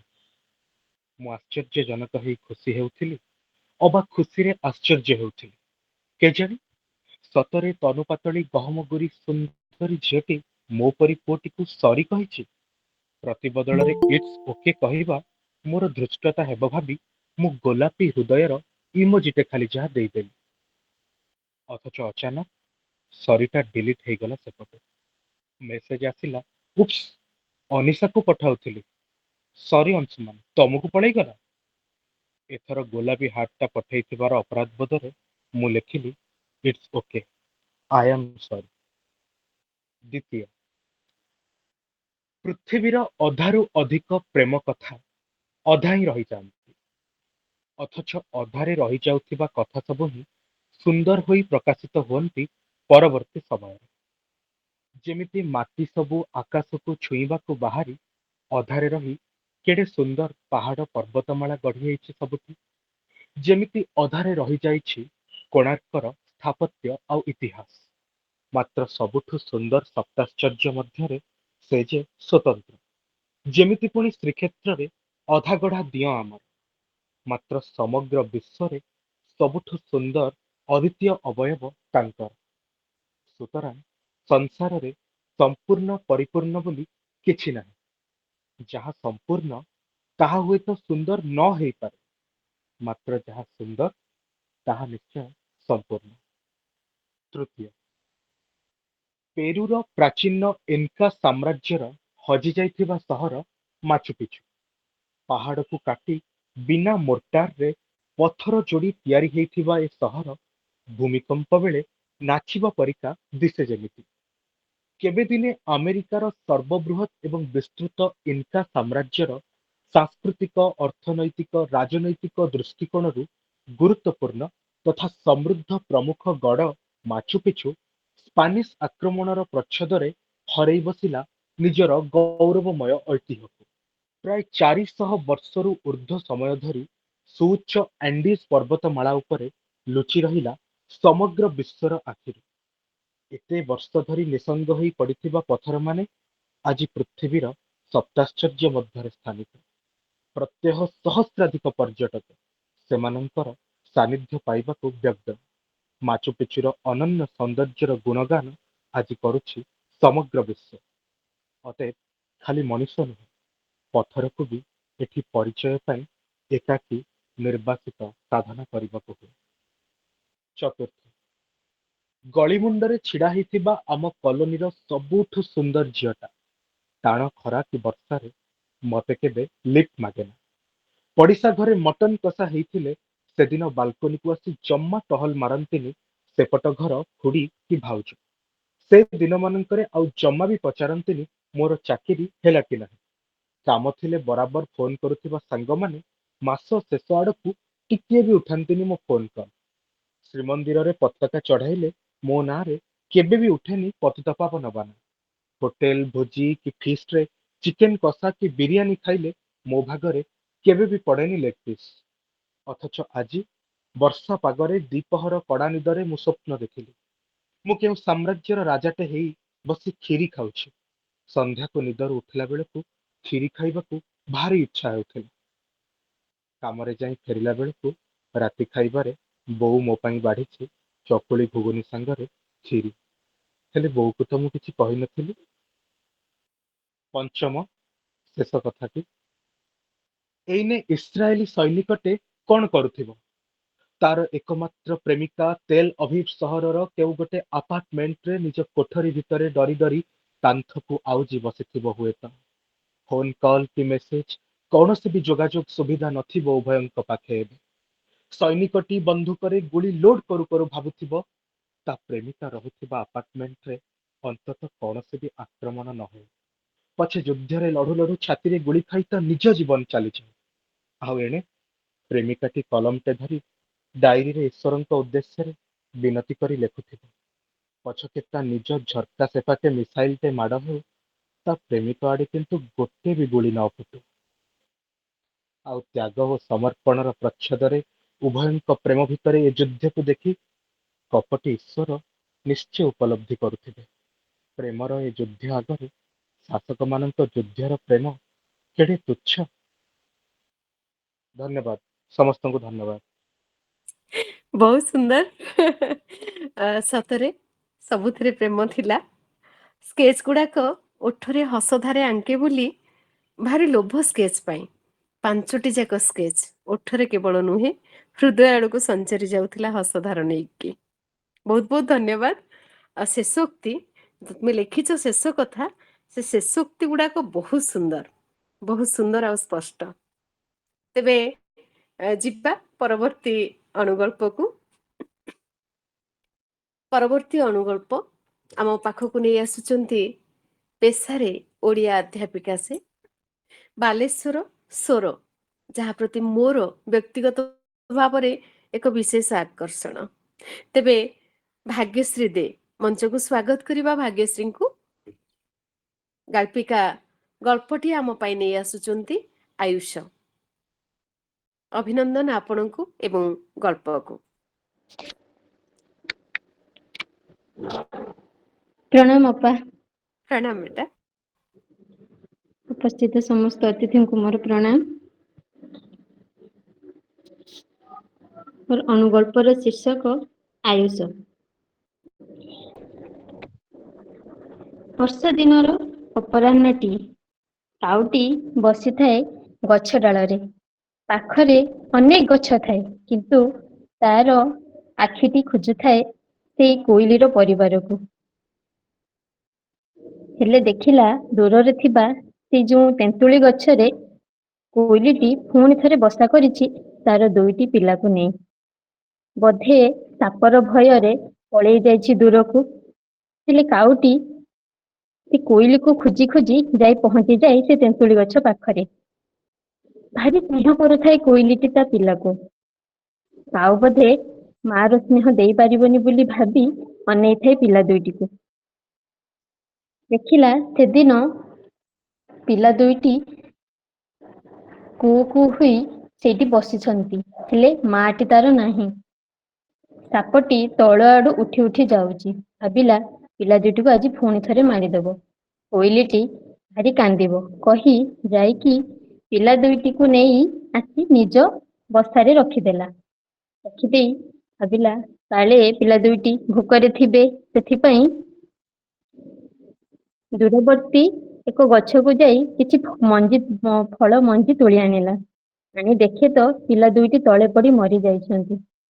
ଭାରି କଷ୍ଟ ହେଲା ତାକୁ। ଶେଷରେ ବି କୋଇଲିର ପିଲା ଦୁଇଟିକୁ ବଞ୍ଚେଇ ପାରିଲାନି।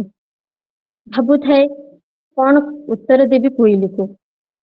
ଏହି ସମୟରେ ଯମରାଜ ଆସି ତା ପାଖରେ ପହଞ୍ଚିଗଲେ। ବଞ୍ଚେଇ ପାରିଲୁନି? କୁଆଟି କହୁଥାଏ, ଦୁଇଟି ପିଲା ତୁମର କଣ ଭୁଲ କରିଥିଲେ ଯେ ତାକୁ ପୁଣି ଥରେ ମାରିଦେଲ? ଯମ କହିଲେ, ଆରେ ତାଙ୍କର ଆୟୁଷ ହିଁ ସେତିକି ଥିଲା। ତୁ ଯେତେବେଳେ ତାଙ୍କୁ ଭାବିଲୁ ଯେ ସାପ ମୁହଁରୁ ବଞ୍ଚେଇ ଦେବୁ, ସେମାନେ ବଞ୍ଚି ପାରିଲେନି। ନା, ଆୟୁଷ ସରିଗଲେ କେହି ସେମାନଙ୍କୁ ରଖିପାରିବନି। ଏତିକ କହି କୁଆଟି ଭାବୁଥିଲା ବୋଧେ କୋଇଲିର ସ୍ନେହ କରିବାର ସମୟ ସରିଯାଇଛି। ଆଉ ପିଲା ଦୁଇଟିଙ୍କୁ ଅନେଇ ଥାଇ କାଉଟି ବସି ଭାବୁଥିଲା କୋଇଲି ଆଉ କେବେ ବୋଧେ ପିଲା ଦୁଇଟିକୁ ଦେଖିପାରିବନି।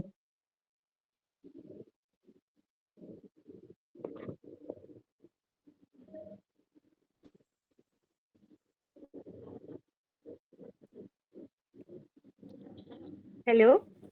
ହ୍ୟାଲୋ। ହଁ, ଗପଟି ସରିଛି ଆଜ୍ଞା ବୋଧେ? ଆଜ୍ଞା ଆଜ୍ଞା। ହଁ ହଁ ହଁ, ବହୁତ ଭଲ ଲାଗିଲା। ଯାହା ହଉ ଏଇ ବୟସରେ, ତରୁଣ ବୟସ ଭିତରେ ତୁମ ଭିତରେ କାଉ କୋଇଲିଙ୍କ ପ୍ରତି ଏକ ପ୍ରୀତିବୋଧ, ଆଉ ତାରି ଭିତରେ ଗୋଟେ ଜୀବନ ଦର୍ଶନର କଥା, ବହୁତ ଭଲ ଲାଗିଲା। ହେଲେ ଏବେ କଥା ହଉଛି ଶେଷ ଆଡକୁ ଗଲାବେଳେ କୋଉଠି ନା କୋଉଠି ଟିକେ ହାଲିଆପଣ ଆସେ, ବିମର୍ଷତା ଆସେ, କିନ୍ତୁ ଆଜି କାହିଁକି ବେଶୀ ଖୁସି ଲାଗୁଛି। ଏଇଥିପାଇଁ ଯେ ପ୍ରାରମ୍ଭରୁ ଆମେ ଯାହାଙ୍କୁ ଅତିଥି ଭାବରେ ପାଇଛେ ତାଙ୍କଠାରୁ ଶୁଣିବାର ସମୟ ଆସୁଛି। ହେଲେ ତା ପୂର୍ବରୁ ଏ ଶେଷ ଗଳ୍ପ ନେଇ ଆସୁଛନ୍ତି ଧରିତ୍ରୀ ପାଣିଗ୍ରାହୀ। 2023ରେ ଗାଳ୍ପିକା କଥା ପ୍ରତିଭାର ବିଜୟିନୀ ହେଇଥିଲେ। ଓଡ଼ିଶାରୁ ଦୂରରେ ରୁହନ୍ତି ସେ, ଦିଲ୍ଲୀରେ। ତଥାପି ସାହିତ୍ୟ ପ୍ରତି ତାଙ୍କର ଖୁବ ଆକର୍ଷଣ। କେବଳ ସାହିତ୍ୟ ପ୍ରତି ନୁହେଁ, ଆମ ଓଡ଼ିଆଙ୍କର ପ୍ରତ୍ୟେକ ବେଶଭୂଷା, ପର୍ବପର୍ବାଣୀ ଏବଂ କଳା ସଂସ୍କୃତି ପ୍ରତି। ସେଇଥିପାଇଁ ତ ଆମ ସମସ୍ତଙ୍କ ପାଇଁ ସେ ନେଇ ଆସୁଛନ୍ତି ଗପ ନାଲି ଓଢଣୀ। ଶୁଣିବା ଏବଂ ସ୍ୱାଗତ କରିବା ତାଙ୍କୁ। ସ୍ୱାଗତ ଧରିତ୍ରୀ ପାଣିଗ୍ରାହୀ, ଏବଂ ସ୍ୱାଗତ ଆପଣଙ୍କ ଗପ ନାଲି ଓଢଣୀକୁ। ନମସ୍କାର ମ୍ୟାଡ଼ାମ। ନମସ୍ତେ। ନମସ୍କାର ସମସ୍ତଙ୍କୁ। ବହୁତ ବହୁତ ଧନ୍ୟବାଦ ଏବଂ ମୀନା ମ୍ୟାଡ଼ାମକୁ ଆନ୍ତରିକ ଧନ୍ୟବାଦ। ତାଙ୍କଠାରୁ ଅନେକ କିଛି ଶିଖିଲି, ଆଜି ଜାଣିବାର ସୁଯୋଗ ପାଇଲି। ସେଥିପାଇଁ ଆସରରେ ସୁଯୋଗ ମିଳିଥିବାରୁ ତପସ୍ୱିନୀ ମ୍ୟାଡ଼ାମଙ୍କ ପାଖରେ ମଧ୍ୟ ଋଣୀ। ମ୍ୟାଡ଼ାମ କହିଥିଲେ ଅଣୁ ଗଳ୍ପଟିଏ ଲେଖିବା ପାଇଁ, କିନ୍ତୁ ବାସ୍ତବିକ କଥା ହେଉଛି ମୁଁ ଅଣୁ ଗଳ୍ପ ଖୁବ କମ୍ ଲେଖିଛି, ବୋଧହୁଏ ଗୋଟେ କିମ୍ବା ଦୁଇଟି। ତେଣୁ ଆଜି ମୁଁ ଗୋଟେ ଛୋଟିଆ ଗଳ୍ପ ପଢ଼ିବି, ଆଉ ଆଶା କରେ ସମସ୍ତଙ୍କୁ ଭଲ ଲାଗିବ। ତେବେ ତା ପୂର୍ବରୁ ଜାଣିବି ମୋ କଥା ସ୍ପଷ୍ଟ ଶୁଭୁଛି ତ? ହଁ ହଁ, ତୁମେ ଆଜ୍ଞା। ସ୍ପଷ୍ଟ। ତେବେ ଗଳ୍ପର ଶୀର୍ଷକ ହେଉଛି ନାଲି ଓଢ଼ଣୀ। ଘଣ୍ଟାର ଆଲାର୍ମ ଟିକ୍ ଟିକ୍ କରି ବାଜିବା ଆଗରୁ ସିଲେଇ ମେସିନର ଠକ୍ ଠକ୍ ଶବ୍ଦରେ ହିଁ ଭୋରୁ ଭୋରୁ ନିଦଟା ଭାଙ୍ଗିଯାଏ ବନ୍ଦିତାର। ଆଖି ମଳି ମଳି ଅଧା ନିଦରୁ ଉଠି ବିରକ୍ତ ହୋଇ ବନ୍ଦିତା ମାଆକୁ କୁହେ, କେତେ ରାତିରେ ଶୋଇଥିଲୁ ମା ତୁ କାଲି? ସକାଳ 6:30 ବାଜିନି, ଆଉ ତୁ ତ କାମ ଆରମ୍ଭ କରିସାରିଲୁଣି? ମା, ମୁଁ ବହୁତ ଟାୟାର୍ଡ, ଆଉ ଅଫିସରେ ବହୁତ କାମ। ସେଥିରେ ତୁ ନିତି ଏମିତି ଶାନ୍ତିରେ ଶୋଇ ଦେଉନୁ। ମୋ କଥା ଛାଡ଼, ତୁ ବି ଏମିତି ଶୋଇବାରେ ଅବହେଳାରୁ ଘରେ ପଡ଼ିବୁ ଦିନେ ଦେଖିବୁ। ଆଉ 10-12ଟା ଟାବଲେଟ ଖାଇବୁ। କଣ ମିଳିବ ଏତେ ପରିଶ୍ରମରୁ ଆଉ ସେ ପଇସାରୁ? ବନ୍ଦିତାକୁ ବୁଝେଇବା ବାହାନାରେ ମା କୁହନ୍ତି, ଆରେ ପଇସା କଥା ନୁହେଁ ମ, ଅଭାବ କଣ ଯେ ସଂସାରକୁ? ସେ ଝିଅଟାର ବାହାଘର ପହର ଦିନ କେତେ ଆଶା ନେଇ ଏ ନାଲି ଶାଢ଼ୀ ଆଉ ଓଢ଼ଣୀଟା ଆଣି ଦେଇ ସିଲେଇ କରିବାକୁ ଯାଇଛି। ଝିଅ ଜୀବନର ୟାଠାରୁ ବଡ଼ ଦିନ ଆଉ କିଛି ଅଛି କହିଲୁ? କେତେ ସ୍ୱପ୍ନ ଦେଖିଥାଏ ଝିଅଟି ଏଇ ଦିନ ପାଇଁ, କେତେ ଆଶା ବାନ୍ଧିଥାଏ। ଭରସା କରି ସେ ଏଇ ଶାଢ଼ୀ ଆଉ ନାଲି ଓଢ଼ଣୀଟା ତିଆରି କରିବା ପାଇଁ ଦେଇ ଯାଇଛି। ଯଦି ଠିକ ସମୟକୁ କାମଟା ଅଧା ରହିଯାଏ କିମ୍ବା ପୂରଣ ହେଇନପାରେ, ଭାବିଲୁ ବିଚାରୀ ଝିଅଟା କେତେ ମନ କଷ୍ଟ ହେବ। ସେଥିପାଇଁ ବ୍ୟସ୍ତ ହୋଇ ପଡ଼ିଥିଲି କାମଟା ଶୀଘ୍ର ଆଉ ଭଲରେ କେମିତି ସାରିଦେବି। ମା, ତୁ ଯେମିତି ହେଲେ ବାହାନା କରି କଥାକୁ ଫାଙ୍କି ଦବୁ, ମୁଁ ଜାଣିନି ତତେ। ଏତି କହି ଭିତରୁ ଚାହା 2 କପ୍ ପାଣି ବସିଗଲା ବନ୍ଦିତା ମାଙ୍କ ପାଖରେ। ମୁଁ ଜାଣିଛି ତୁ ଚାହା ବି ସୁଦ୍ଧା ପିଇ ନଥିବୁ। ଏତେ କାମ କାହିଁକି କରୁଥିଲ ମା? ମା ଟିକିଏ ହସିଦେଇ ବନ୍ଦିତା ମୁଣ୍ଡରେ ହାତ ବୁଲେଇ ଆଉଁସି ଦେଉ ଦେଉ ତିଆରି କରୁଥିବା ନାଲି ଓଢ଼ଣାଟାକୁ ଆଣି ଢାଙ୍କି ଦେଲେ ବନ୍ଦିତା ମଥା ଉପରେ। ଛଳ ଛଳ ଆଖିରେ ଝିଅକୁ ଚାହିଁ କହିଲେ, ରାଣୀଟିଏ ପରି ଦିଶୁଥିଲ, ଚାହୁଁନୁ ଆଇନାକୁ, କେଡ଼େ ସୁନ୍ଦର ମୁହଁକୁ ତୋର ମାନୁଛି ଏ ନାଲି ଓଢ଼ଣୀ। ବିରକ୍ତ ହୋଇ ବନ୍ଦିତା ମୁଣ୍ଡରୁ ନାଲି ଓଢ଼ଣୀ କାଢ଼ି ଥୋଇଦେଇ କହିଲା, ମା ତୋର କିଛି କାମ ନାହିଁ ଆଉ, ହେଇଯିବି ଯେବେ ବାହା ହବାର ଥିବ ମୋର। ଏମିତି ସବୁଦିନେ କହିଲେ ରାତି ପାହୁ ପାହୁ ହେଇଯିବନି ବାହାଘର, ନା ଚାଲି ଆସିବ କୋଉ ରାଜକୁମାର। ଚାଲିଯିବି ମୁଁ ପର ଘରକୁ ଯେବେ ଯିବାର ଥିବ। ମୁଁ କଣ କହୁଛି ତୁ ମତେ ସବୁଦିନ ଏମିତି ବସେଇ ଭାତ ଗୁଣ୍ଡା ଖୁଆଇ ଦେଉଥ ବୋଲି। ଏମିତି ଗୁଣୁ ଗୁଣୁ ହୋଇ କହି ଉଠିକି ଚାଲିଗଲା ବନ୍ଦିତା ଘର ଭିତରକୁ। ସେଦିନ ଅଫିସ ଯିବା ବାଟରେ ବସ୍ ଝରକା ଦେଇ ଆସୁଥିବା ହାଲୁକା ପବନରେ ଯେମିତି କେତେ ଭାବନା, ସମ୍ଭାବନା ଆଉ ସ୍ୱପ୍ନ ଛୁଇଁ ଯାଉଥାନ୍ତି ବନ୍ଦିତାର କୋମଳ ମୁଖ ଆଉ ଆଖି ପଲକକୁ। ତା ଛଡା କେତେ ପ୍ରଶ୍ନ ଆଉ କେତେ ଅଛିଣ୍ଡା ଉତ୍ତର ଭିତରେ ମଧ୍ୟ ଗୋଳେଇ ଘାଣ୍ଟେଇ ହେଉଥାଏ ତା ମନ ଭିତରଟା। ଗୋରା ସୁନ୍ଦର ମୁଖ ତାର, ସତରେ ଯେମିତି ଦେବୀ ପ୍ରତିମାଟିଏ, ଯେମିତି ନିହାଣ ମୁନରେ ଗଢା ଶିଳ୍ପୀର କଳାକୃତି। ଦେଖିବାକୁ ଖୁବ୍ ସୁନ୍ଦର, ଉଚ୍ଚ ଶିକ୍ଷିତା ଏବଂ ଅନେକ ଗୁଣର ଅଧିକାରିଣୀ ହୋଇ ସୁଦ୍ଧା ବାହାଘରକୁ ନେଇ ଏତେ ସନ୍ଦେହ କାହିଁକି ତା ମନ ଭିତରେ? ସେ ଯାହା ବି ହେଉ, ଏମିତି ଅନେକ କଥା ଭାବୁ ଭାବୁ ଟ୍ରାଫିକର କେଁ ଆଉ ପଛୁଆ ବସର ତୀବ୍ର ହର୍ନ ଶବ୍ଦରେ ଭାଙ୍ଗିଗଲା ବନ୍ଦିତାର ଅନ୍ୟମନସ୍କତା। ଗୋଟିଏ ପ୍ରଶ୍ନ ବାରମ୍ବାର ଆନ୍ଦୋଳିତ କରୁଥାଏ ତା ମନକୁ, ତେବେ ସେ କଣ ଏବେ ମାକୁ ଅନିକେତ ବିଷୟରେ କହିବା ଠିକ ହେବ? ସେ ଠିକ ଭୁଲ ଛାଡ, ମା କଣ ବନ୍ଦିତା ଆଉ ଅନିକେତର ସମ୍ପର୍କକୁ ଏତେ ସହଜରେ ଗ୍ରହଣ କରିନେବେ? ଯଦିଓ ମା ବନ୍ଦିତାକୁ କେବେ ତା ଜୀବନର କୌଣସି ନିଷ୍ପତ୍ତି ନେବାରେ, ତାକୁ ଗ୍ରହଣ କରିବାରେ ପ୍ରତିବାଦ କରିନାହାନ୍ତି ନା ପ୍ରତିବନ୍ଧକ ଦେଇଛନ୍ତି। ଚାହିଁଥିଲେ ବନ୍ଦିତା ଆଜି ଜଣେ ସୁନାମଧନ୍ୟା ଗାୟିକା ହୋଇପାରିଥାନ୍ତା। ପିଲାଟି ବେଳୁ ସଙ୍ଗୀତ ପ୍ରତି କେତେ ଦୁର୍ବଳତା କି ଆକର୍ଷଣ ନୁହେଁ, ସଙ୍ଗୀତ ଯେମିତି ତାକୁ ଜନ୍ମରୁ ଈଶ୍ୱରଙ୍କ ବରଦାନ ସ୍ୱରୂପ ପ୍ରାପ୍ତ ହୋଇଛି। ସେ ସ୍ୱରକୁ ଚିହ୍ନିବା ଆଗରୁ ବନ୍ଦିତା କଣ୍ଠରେ ସ୍ୱୟଂ ସରସ୍ୱତୀ ବିରାଜମାନ କରିଥିବା ପରି ଲାଗେ। ତେବେ କିଛି ବର୍ଷ ପୂର୍ବରୁ ସେ ସ୍ୱ ଇଚ୍ଛାରେ ସଙ୍ଗୀତକୁ ତ୍ୟାଗ କରିବା ଛଡା ମଞ୍ଚ ଉପରକୁ ଆଉ କେବେ ନ ଚଢିବାର ଏକ ବଡ ନିଷ୍ପତ୍ତି ନେଇଥିଲା। ଆଉ ତାର ସେ ନିଷ୍ପତ୍ତିକୁ ଅନିଚ୍ଛା ପରେ ବି ମା ସ୍ୱୀକାର କରିନେଇଥିଲେ, ବିନା କୌଣସି ପ୍ରତିବାଦରେ ଓ ବିନା କୌଣସି ପ୍ରଶ୍ନରେ। ଯଦିଓ ବନ୍ଦିତାର ମା ବନ୍ଦିତାର ସଙ୍ଗୀତ ସାଧନାକୁ ନେଇ ଅନେକ ସ୍ୱପ୍ନ ଦେଖିଥିଲେ, ଅନେକ ସଫଳତାର କଳ୍ପନା କରିଥିଲେ, ତଥାପି ସେ କେବେ ତାକୁ କାହିଁକି ନିଷ୍ପତ୍ତି ବୋଲି ପ୍ରଶ୍ନ କରିନାହାନ୍ତି। କିନ୍ତୁ ଅନିକେତ ସହ ବନ୍ଦିତାର ସମ୍ପର୍କ ଆଜି କିମ୍ବା କାଲିର ନୁହେଁ। ଦୀର୍ଘ 7-8 ବର୍ଷ ହେଲା ଅନିକେତ ଓ ବନ୍ଦିତା ପରସ୍ପରକୁ ଜାଣନ୍ତି। ସଙ୍ଗୀତ ଶିକ୍ଷା କରୁଥିବା ସମୟରେ ଦୁହିଁଙ୍କ ବନ୍ଧୁତା ଦିନେ ପ୍ରେମ ସମ୍ପର୍କରେ ପରିଣତ ହୋଇଥିଲା। ଏତେ ବର୍ଷ ମଧ୍ୟରେ ଅନିକେତକୁ ନେଇ ବନ୍ଦିତା ମନରେ କେବେ ସନ୍ଦେହ ସୃଷ୍ଟି ହୋଇନି। ଅନିକେତ ବି ସେପରି ମଣିଷଟିଏ ନୁହେଁ।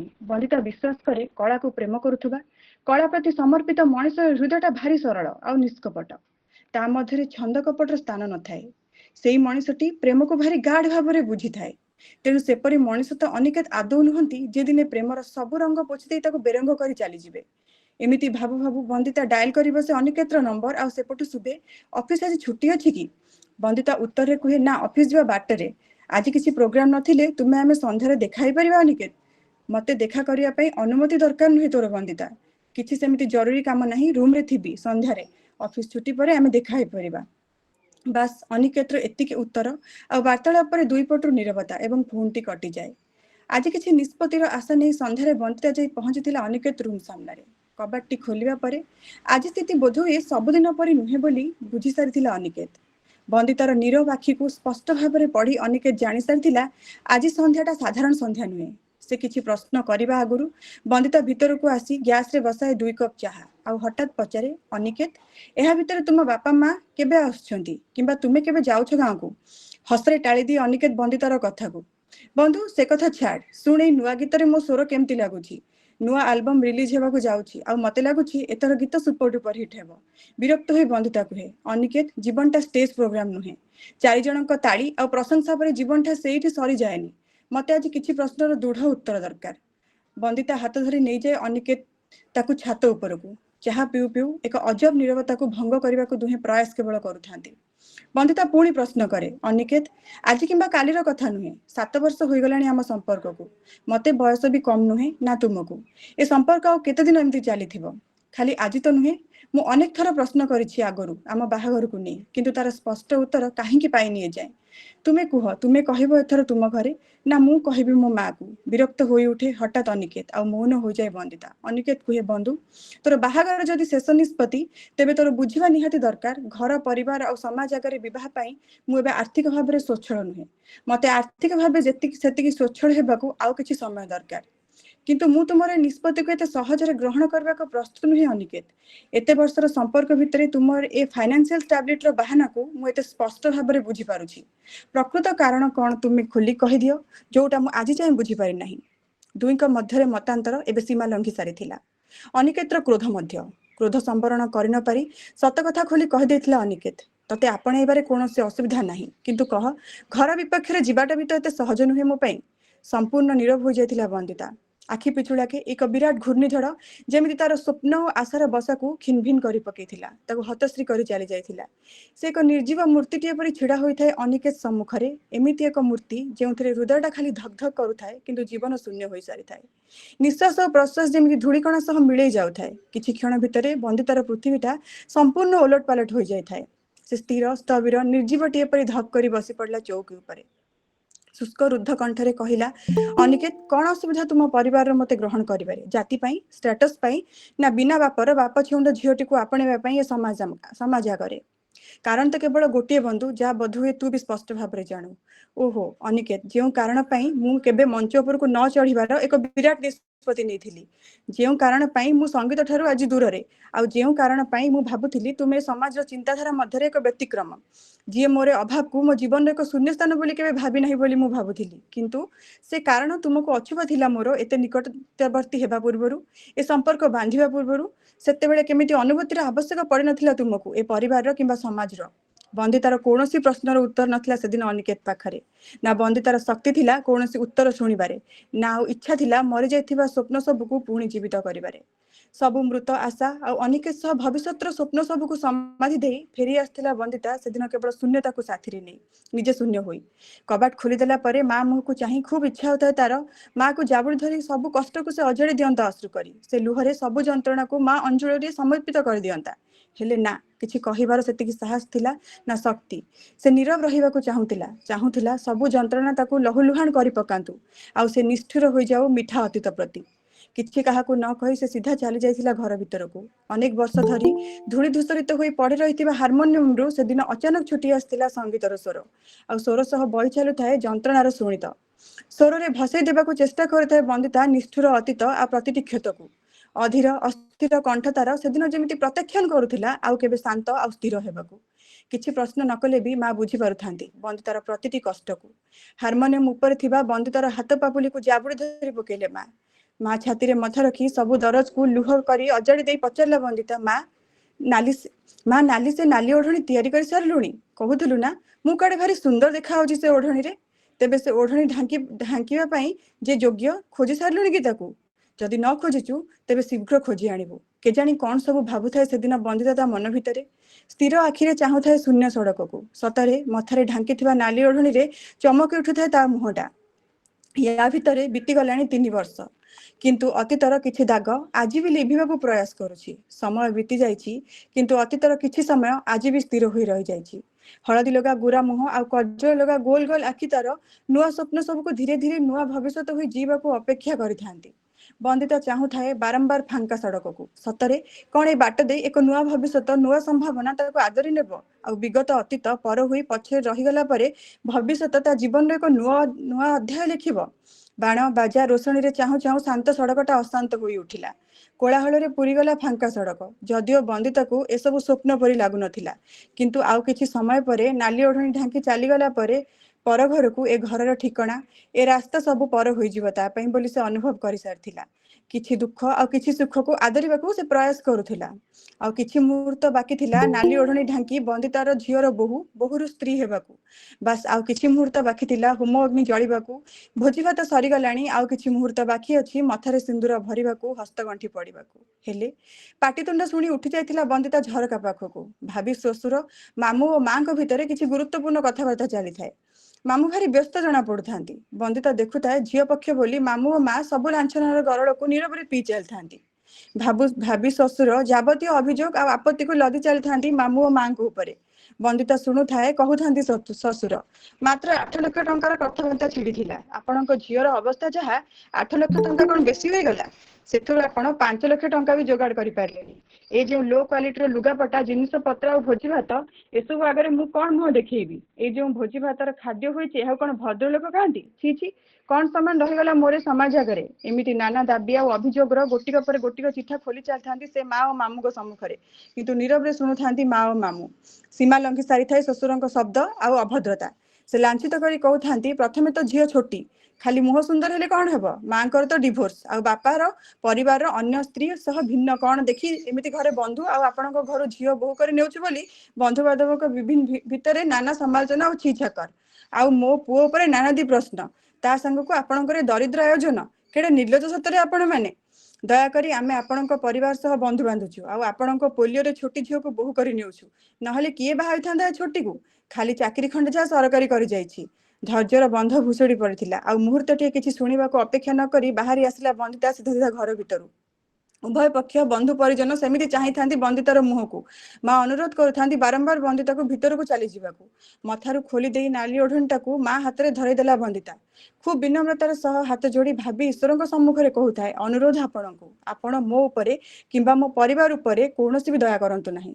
ଆପଣଙ୍କ ସମ୍ମାନ ରକ୍ଷା କରି ଦୟାକରି ଏଠାରୁ ଚାଲିଯାଆନ୍ତୁ। ମୁଁ ଅଧିକ କିଛି କହିବା ଆଗରୁ ଏପରି ଏକ ପରିସ୍ଥିତିର କେହି କଳ୍ପନା ସୁଦ୍ଧା କରିନଥିଲେ। ବନ୍ଦିତା ଅନୁରୋଧ କରି କହିଲା, ଭାବି ସ୍ୱାମୀ ଓ ବରପକ୍ଷର ସମସ୍ତଙ୍କୁ, ମୋର ବାହାଘର ସ୍ୱୀକାର ନୁହେଁ ଏ ଭଦ୍ର ବ୍ୟକ୍ତିଙ୍କ ଘରର ବୋହୂ କିମ୍ବା ତାଙ୍କ ପୁଅଙ୍କ ସ୍ତ୍ରୀ ହେବା।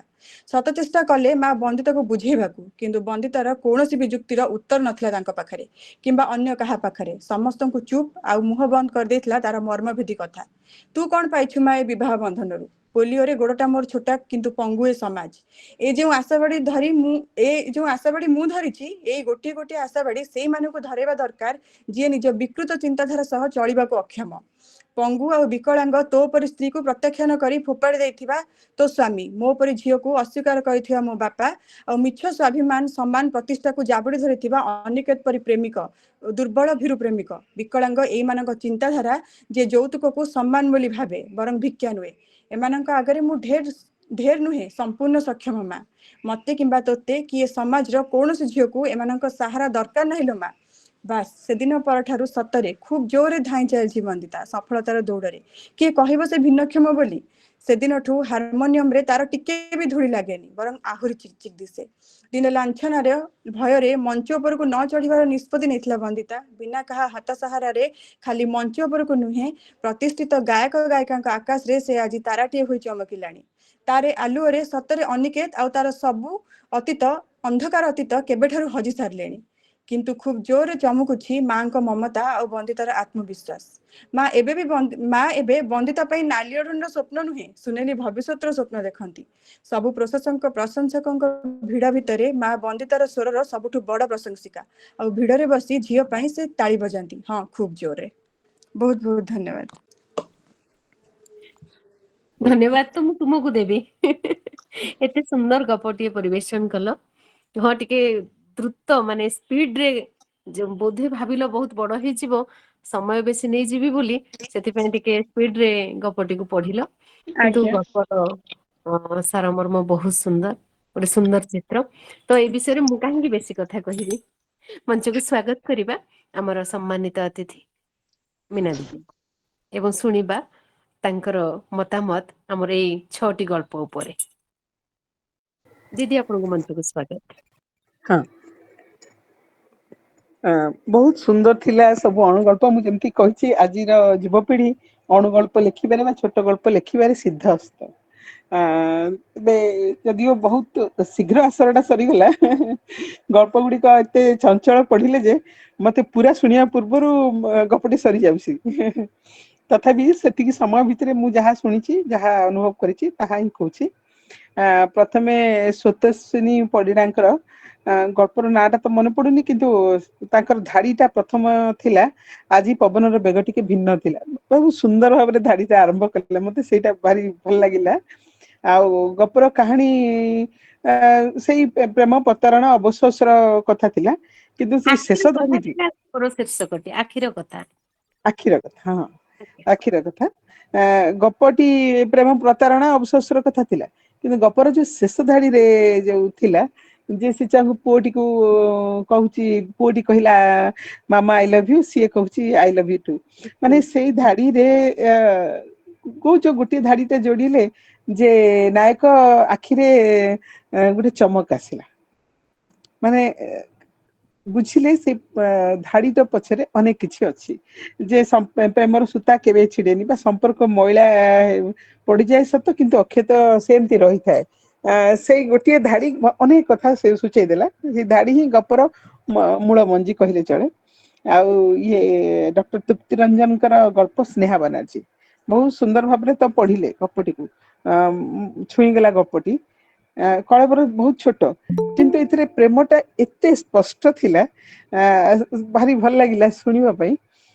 ଶେଷ କେଇ ଧାଡି ତ ବହୁତ ହି ବଢିଆ ଥିଲା। ଆଉ ଯୋଉ ଲେଖିଲେ ଶେଷ ଧାଡି ପୁରାଟା ମନେ ପଡୁନି, ଯେ ଶେଷ ଧାଡିରେ ସେ ଅଛି, ସେ ଚକ ଉପରେ ବସି କୋଣାର୍କର ଚୂଳଟାକୁ ସେ ଚାହିଁଛି, ଆଉ ଧାର ଧାର ଲୁହ ବୋହି ଯାଉଛି, ସେତିକିରେ ବହୁତ କିଛି କଥା ସେଇ ଭିତରେ ରହିଗଲା। ଗପରେ ସ୍ପାର୍କ ଅଛି, ବହୁତ ଭଲ ଲାଗିଲା। ଆଉ ଗପର ନାଁ ସ୍ନେହା ବାନାର୍ଜୀ, ବଢିଆ ହେଇଛି। ଦେବଜ୍ୟୋତିଙ୍କର ଗଳ୍ପ ଝିଅ, ଲିଙ୍ଗଗତ ବୈଷମ୍ୟର କଥା, ସମାଜରେ ପ୍ରଚଳିତ ହଉଥିବା ଯୋଉ ଏବେ ପର୍ଯ୍ୟନ୍ତ ଚଳି ଆସୁଛି, କିଛିଟା ପରିମାଣରେ ଯଦିଓ ସେଟା କମି କମି ଆସିଲାଣି, ପୁଅ ପ୍ରତି ଆସକ୍ତି ଆଉ ଝିଅ ପ୍ରତି ଅନାଦରର କଥା, ଏକ ଚରାଚରିତ ଗଳ୍ପର କଥା ହିଁ ସେ କରିଛନ୍ତି।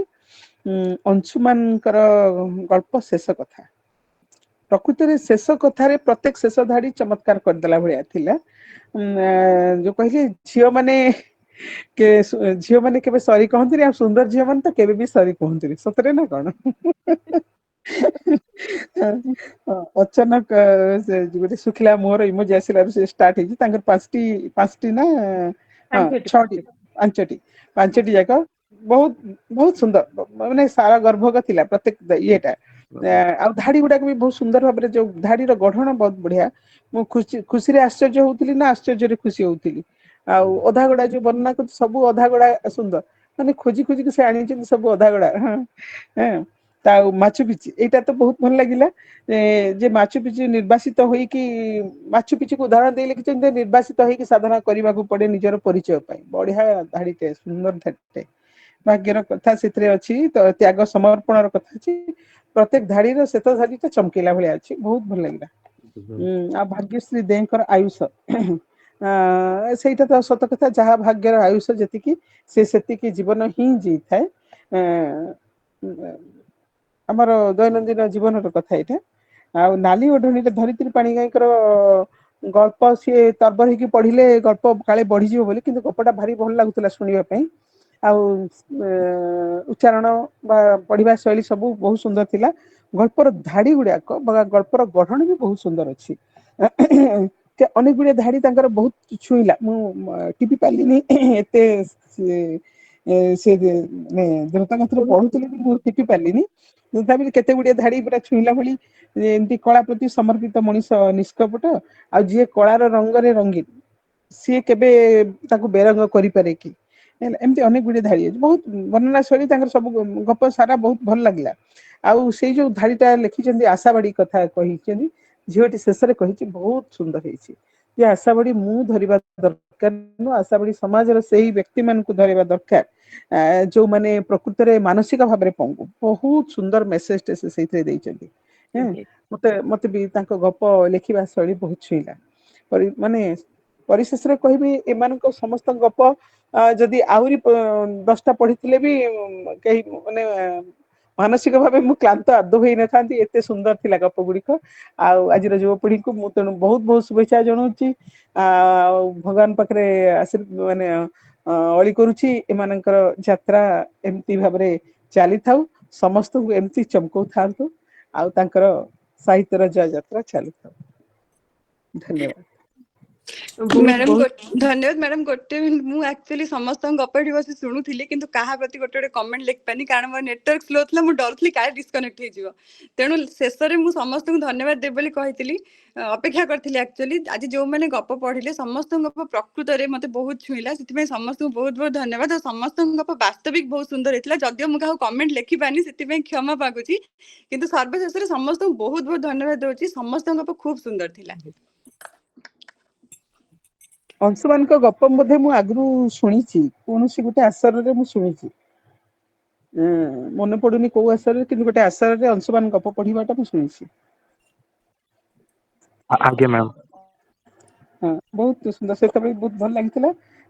ଏମିତି ଅନେକ ଜଣ ଗପିଥିଲେ, ଗପ ପଢିଥିଲେ ସେ ଆସର, ମନେ ପକେଇ ପାରୁନି କୋଉ ଆସର। ବହୁତ ଭଲ ଲେଖିଛନ୍ତି। ବାସ୍ତବିକ ଶୁଣିବାର ସୁଯୋଗ ବି ଆହୁରି ଅଧିକ ଆଗକୁ ଆମକୁ ମିଳିବ। ଆ ଏମିତି ଶବ୍ଦ ଆଉ ନାହିଁ କାହାକୁ କିଛି କହିବା ପାଇଁ, କାହିଁକି ନା ଯୁବ ସ୍ୱର ଯେ କି ଗୋଟେ ପରିବର୍ତ୍ତନର ସ୍ୱର। ଯଦି ଆଜିର ସମାଜ ଗୋଟେ ଭିନ୍ନ ମୋଡ ନବ, କେବଳ ଏଇ ଯୁବ ପ୍ରତିଭା ମାନଙ୍କ ପାଇଁ।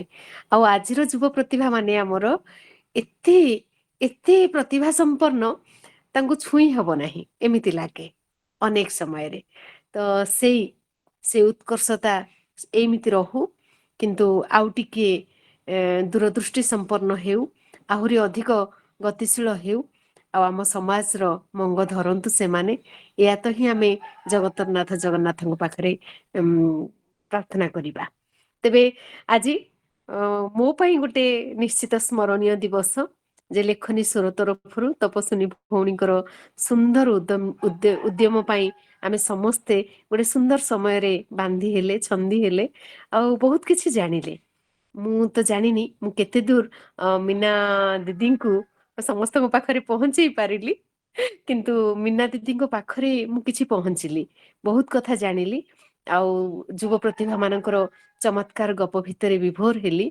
ତ ଏତେ ସୁନ୍ଦର କାର୍ଯ୍ୟକ୍ରମଟିଏ, ଏ ସମସ୍ତ ସୁନ୍ଦର ସୁନ୍ଦର ଚିନ୍ତା ଚେତନା ଲେଖନୀକୁ ମାନେ ଜାବୁଡି ଗୋଟେ ଜାଗାରେ ସମାବେଶ କରି ଆମ ସମସ୍ତଙ୍କୁ ସୁନ୍ଦର ଅବସରଟେ ଦେଇଥିବା ହେତୁ ତପସ୍ୱିନୀଙ୍କ ପାଖରେ କୃତଜ୍ଞ। ତେବେ କାର୍ଯ୍ୟକ୍ରମ ମୁଁ ବର୍ତ୍ତମାନ ତପସ୍ୱିନୀକୁ ହସ୍ତାନ୍ତର କରୁଛି, କାର୍ଯ୍ୟକ୍ରମକୁ ଆଗେଇ ନେବେ। ଧନ୍ୟବାଦ ପର୍ବ ସହିତ। ତପସ୍ୱିନୀ। ମୁଁ କଣ କହିବି, ମୋ ପାଖରେ ଶବ୍ଦ ହିଁ ନାହିଁ। ମାନେ ଗପ ଅସୁବାରି ଗପ କିନ୍ତୁ ସରୁନି, ମାନେ ଯୋଉ କହନ୍ତିନି ଗୋଟେ ଆମେ ପଢୁ ନଥିଲେ, ମୋ ଗପଟି ସଇଲା ଫୁଲ ଗଛଟି ମରିଲା ଯୋଉ, କିନ୍ତୁ ଲାଗୁନି ସେଇଟା କହିବାକୁ ବି ମତେ ଇଚ୍ଛା ବି ହଉନି। ତଥାପି କହିବାକୁ ପଡିବ ମତେ। ଧନ୍ୟବାଦ। କାର୍ଯ୍ୟକ୍ରମ ସାରିବାକୁ ପଡିବ। କାର୍ଯ୍ୟକ୍ରମର ଶେଷ ପର୍ଯ୍ୟାୟରେ ଆମେ ଆସି ପହଞ୍ଚି ଗଲେ। ମୁଁ ସର୍ବପ୍ରଥମେ ମାନେ ଧନ୍ୟବାଦ ଦେବି ମୀନା ସ୍ୱାଇଁ ମ୍ୟାଡାମକୁ। ମ୍ୟାଡାମ ତାଙ୍କର ମାନେ ଏତେ ମୂଲ୍ୟବାନ ସମୟକୁ ଆମକୁ ଦେଲେ, ଦୀର୍ଘ 2 ଘଣ୍ଟା ଧରି ଆମ ସହିତ ରହି ଆମର କାର୍ଯ୍ୟକ୍ରମକୁ ମାନେ ଆମକୁ ଆହୁରି ଉତ୍ସାହ ପ୍ରଦାନ କଲେ। ଆଉ ଗପ ବିଷୟରେ ଅନେକ କଥା ଆମେ ଜାଣିଲେ। ଆଉ ବିଜୟ ମଧ୍ୟ ଏତେ ସୁନ୍ଦର ପ୍ରଶ୍ନ କରୁଥିଲେ, ଆଉ ପ୍ରତି ଉତ୍ତରର ମଧ୍ୟ ମାନେ ହଉଛି ନିଷ୍କର୍ଷ ମଧ୍ୟ ଗୋଟେ ଆସୁଥିଲା, ଗୋଟେ ପ୍ରତି ଉତ୍ତରରେ କିଛି ମାନେ ବହୁତ କିଛି ଶିଖିବାକୁ ମିଳିଲା। ମାନେ ଅଣୁଗଳ୍ପ କଣ, ମାନେ ଦୀର୍ଘ ଗଳ୍ପ କଣ, ମାନେ ବହୁତ କିଛି, କେତେ ଆମେ ମାନେ ଉପମା କେମିତି ଦବା, କଣ କରିବା, ମାନେ ବହୁତ କିଛି। ମୁଁ ତ ବ୍ୟକ୍ତିଗତ ଭାବରେ ବହୁତ କିଛି ଶିଖିଲି। ମ୍ୟାଡାମ ଆପଣଙ୍କୁ ଆଉ ଥରେ ଅଶେଷ ଅଶେଷ ଧନ୍ୟବାଦ ଦଉଛି ହୃଦୟରୁ। ତା ସହିତ ଆଜି ଆମ ସହିତ ଉପସ୍ଥିତ ରହି 6 ଜଣ ନିମନ୍ତ୍ରିତ ଯୁବ ପ୍ରତିଭା, ଧରିତ୍ରୀ କୁହନ୍ତୁ, କିମ୍ବା ଅଂଶୁମାନ ହଉ, କିମ୍ବା ଆମ ଦେବଜ୍ୟୋତି, କିମ୍ବା ତୃପ୍ତି, କିମ୍ବା ଭାଗ୍ୟଶ୍ରୀ ଦେ ହୁଅନ୍ତୁ, ଅବା ସ୍ରୋତସ୍ୱିନୀ, କେହି କାହାକୁ କମ ନଥିଲେ। ସମସ୍ତେ ସମସ୍ତଙ୍କ ଗପରେ କିଛି ନା କିଛି ଆମକୁ ବାର୍ତ୍ତା, ପ୍ରତି ଗପରେ କିଛି ନା କିଛି ବାର୍ତ୍ତା ଥିଲା। ତୁମ 6 ଜଣଙ୍କୁ ଅଶେଷ ଅଶେଷ ଧନ୍ୟବାଦ ଜଣେଇବି। ଆଉ ଆଜିର କାର୍ଯ୍ୟକ୍ରମ ଆରମ୍ଭରୁ ଶେଷ ଯାଏଁ ତାଙ୍କ ଶବ୍ଦର ଜାଦୁକରୀରେ ଏତେ ସୁନ୍ଦର ସଂଯୋଜନା ମାଧ୍ୟମରେ ବାନ୍ଧି ରଖିଥିବାରୁ, ଛନ୍ଦି ରଖିଥିବାରୁ ମୁଁ ଅଶେଷ ଧନ୍ୟବାଦ ଜଣେଇବି ବାନ୍ଧବୀ ବିଜୟାଙ୍କୁ। ଧନ୍ୟବାଦ ଦବା କଥା ନୁହେଁ, ତଥାପି ଆନୁଷ୍ଠାନିକତା ଧନ୍ୟବାଦ ଦବାକୁ ପଡିବ। ଆଉ ଆକାଶ ଭଲ ପାଇବା ଆଉ ସ୍ନେହ ବିଜୟ ତୁମ ପାଇଁ। ତପସ୍ୱିନୀ, ଆଉ ଏଇଟା ବାକି ମୋ ପରିବାର। ନାଇଁ ନାଇଁ ସେଇଟା ସେଥିପାଇଁ ତ କହିଲି ଆନୁଷ୍ଠାନିକ ଭାବରେ ତ ଦବାକୁ ପଡିବ। ଆଉ ବାକି ସଂଯୋଜନାରେ ବିଜୟଲକ୍ଷ୍ମୀଙ୍କ ସମକକ୍ଷ ଏପର୍ଯ୍ୟନ୍ତ ମୁଁ କାହାକୁ ଦେଖିନାହିଁ। ଆଜ୍ଞା ମାନେ ଆଜ୍ଞା ସେ ଆପଣ ଏତେ ଚମତ୍କାର, ଆପଣଙ୍କ କଥାରେ ସମ୍ପୂର୍ଣ୍ଣ ସହମତ। ହଁ ଏ ସତ୍ୟ ଏତେ କଥା। ଚମତ୍କାର, ଏତେ ସାବଲୀଳା ଭାବରେ, ଏତେ ସ୍ୱତଃପ୍ରବୃତ୍ତ ଭାବରେ ତାଙ୍କର ଯେମିତି ଚାଲିଥାଏ, ବହୁତ କମ ହିଁ କରିପାରିବେ। ମାନେ ସେ ଯୋଉଟା କହୁଛନ୍ତି ସେ କଥାଟା ଏତେ ଛନ୍ଦମୟ ଲାଳିତମୟ ହେଇଯାଉଛି, ସ୍ପିଚଲେସ୍। ମୁଁ ଆଉ ତାଙ୍କୁ ତାପରେ ଖୋଜି ନେଇଥିଲି ମୋର ପୁସ୍ତକ ଉନ୍ମୋଚନରେ, ମୁଁ ତାଙ୍କୁ ତେଣୁ ଖୋଜି ନେଇଥିଲି ତାଙ୍କୁ ସଂଯୋଜନା କରିବା ପାଇଁ। ଏତେ ଚମତ୍କାର କରିଥିଲେ ସେତେବେଳେ। ସମୟ ଚାହୁଁଥିଲି। ତା ସହିତ ବହୁତ ସୁନ୍ଦର। ଆମ ମାନେ ବର୍ତ୍ତମାନ ହଉଛି ଆମ ସହିତ ପ୍ରାୟ ଅଛନ୍ତି 20 ଜଣ ଉପରେ, 20-22 ଜଣ ଅଛନ୍ତି ଆମ ସହିତ। ସେମାନଙ୍କୁ ମଧ୍ୟ ଅଶେଷ ଧନ୍ୟବାଦ। ବିନା ଶ୍ରୋତାରେ କଣ କିଛି ଆସର ହୁଏ ନା କୌଣସି କାର୍ଯ୍ୟକ୍ରମ ହୁଏ? ଶ୍ରୋତା ନଥିଲେ ବକ୍ତାଙ୍କର କିଛି ମୂଲ୍ୟ ହିଁ ନଥାଏ। ତେଣୁକରି ସେଇ ଶ୍ରୋତା ମାନଙ୍କୁ ଅଶେଷ ଧନ୍ୟବାଦ। ଆପଣ ମାନଙ୍କୁ ଏମିତି ସହଯୋଗ କରୁଥାନ୍ତୁ, ଭଲ ପାଇବା ଦଉଥାନ୍ତୁ। ଏମିତି ଆପଣ ମାନଙ୍କ ସହଯୋଗ, ଭଲ ପାଇବାରେ ଆମର ଲେଖନୀଶ୍ୱର ଗୋଟିଏ ଗୋଟିଏ ପାହାଚ ଏମିତି ଅତିକ୍ରମ କରି ଚାଲିଥାଉ। କିଛି ନୂଆ ନୂଆ ଭାବୁଥାଉ, ନୂଆ ନୂଆ କିଛି ଚିନ୍ତା କରୁଥାଉ। ସମସ୍ତଙ୍କୁ ଅଶେଷ ଧନ୍ୟବାଦ। ନମସ୍କାର। ବର୍ତ୍ତମାନ କାର୍ଯ୍ୟକ୍ରମ ଆମେ ଏଠାରେ ରଖିବା। ନା ଆଉ କେହି କିଛି କହିବେ କି?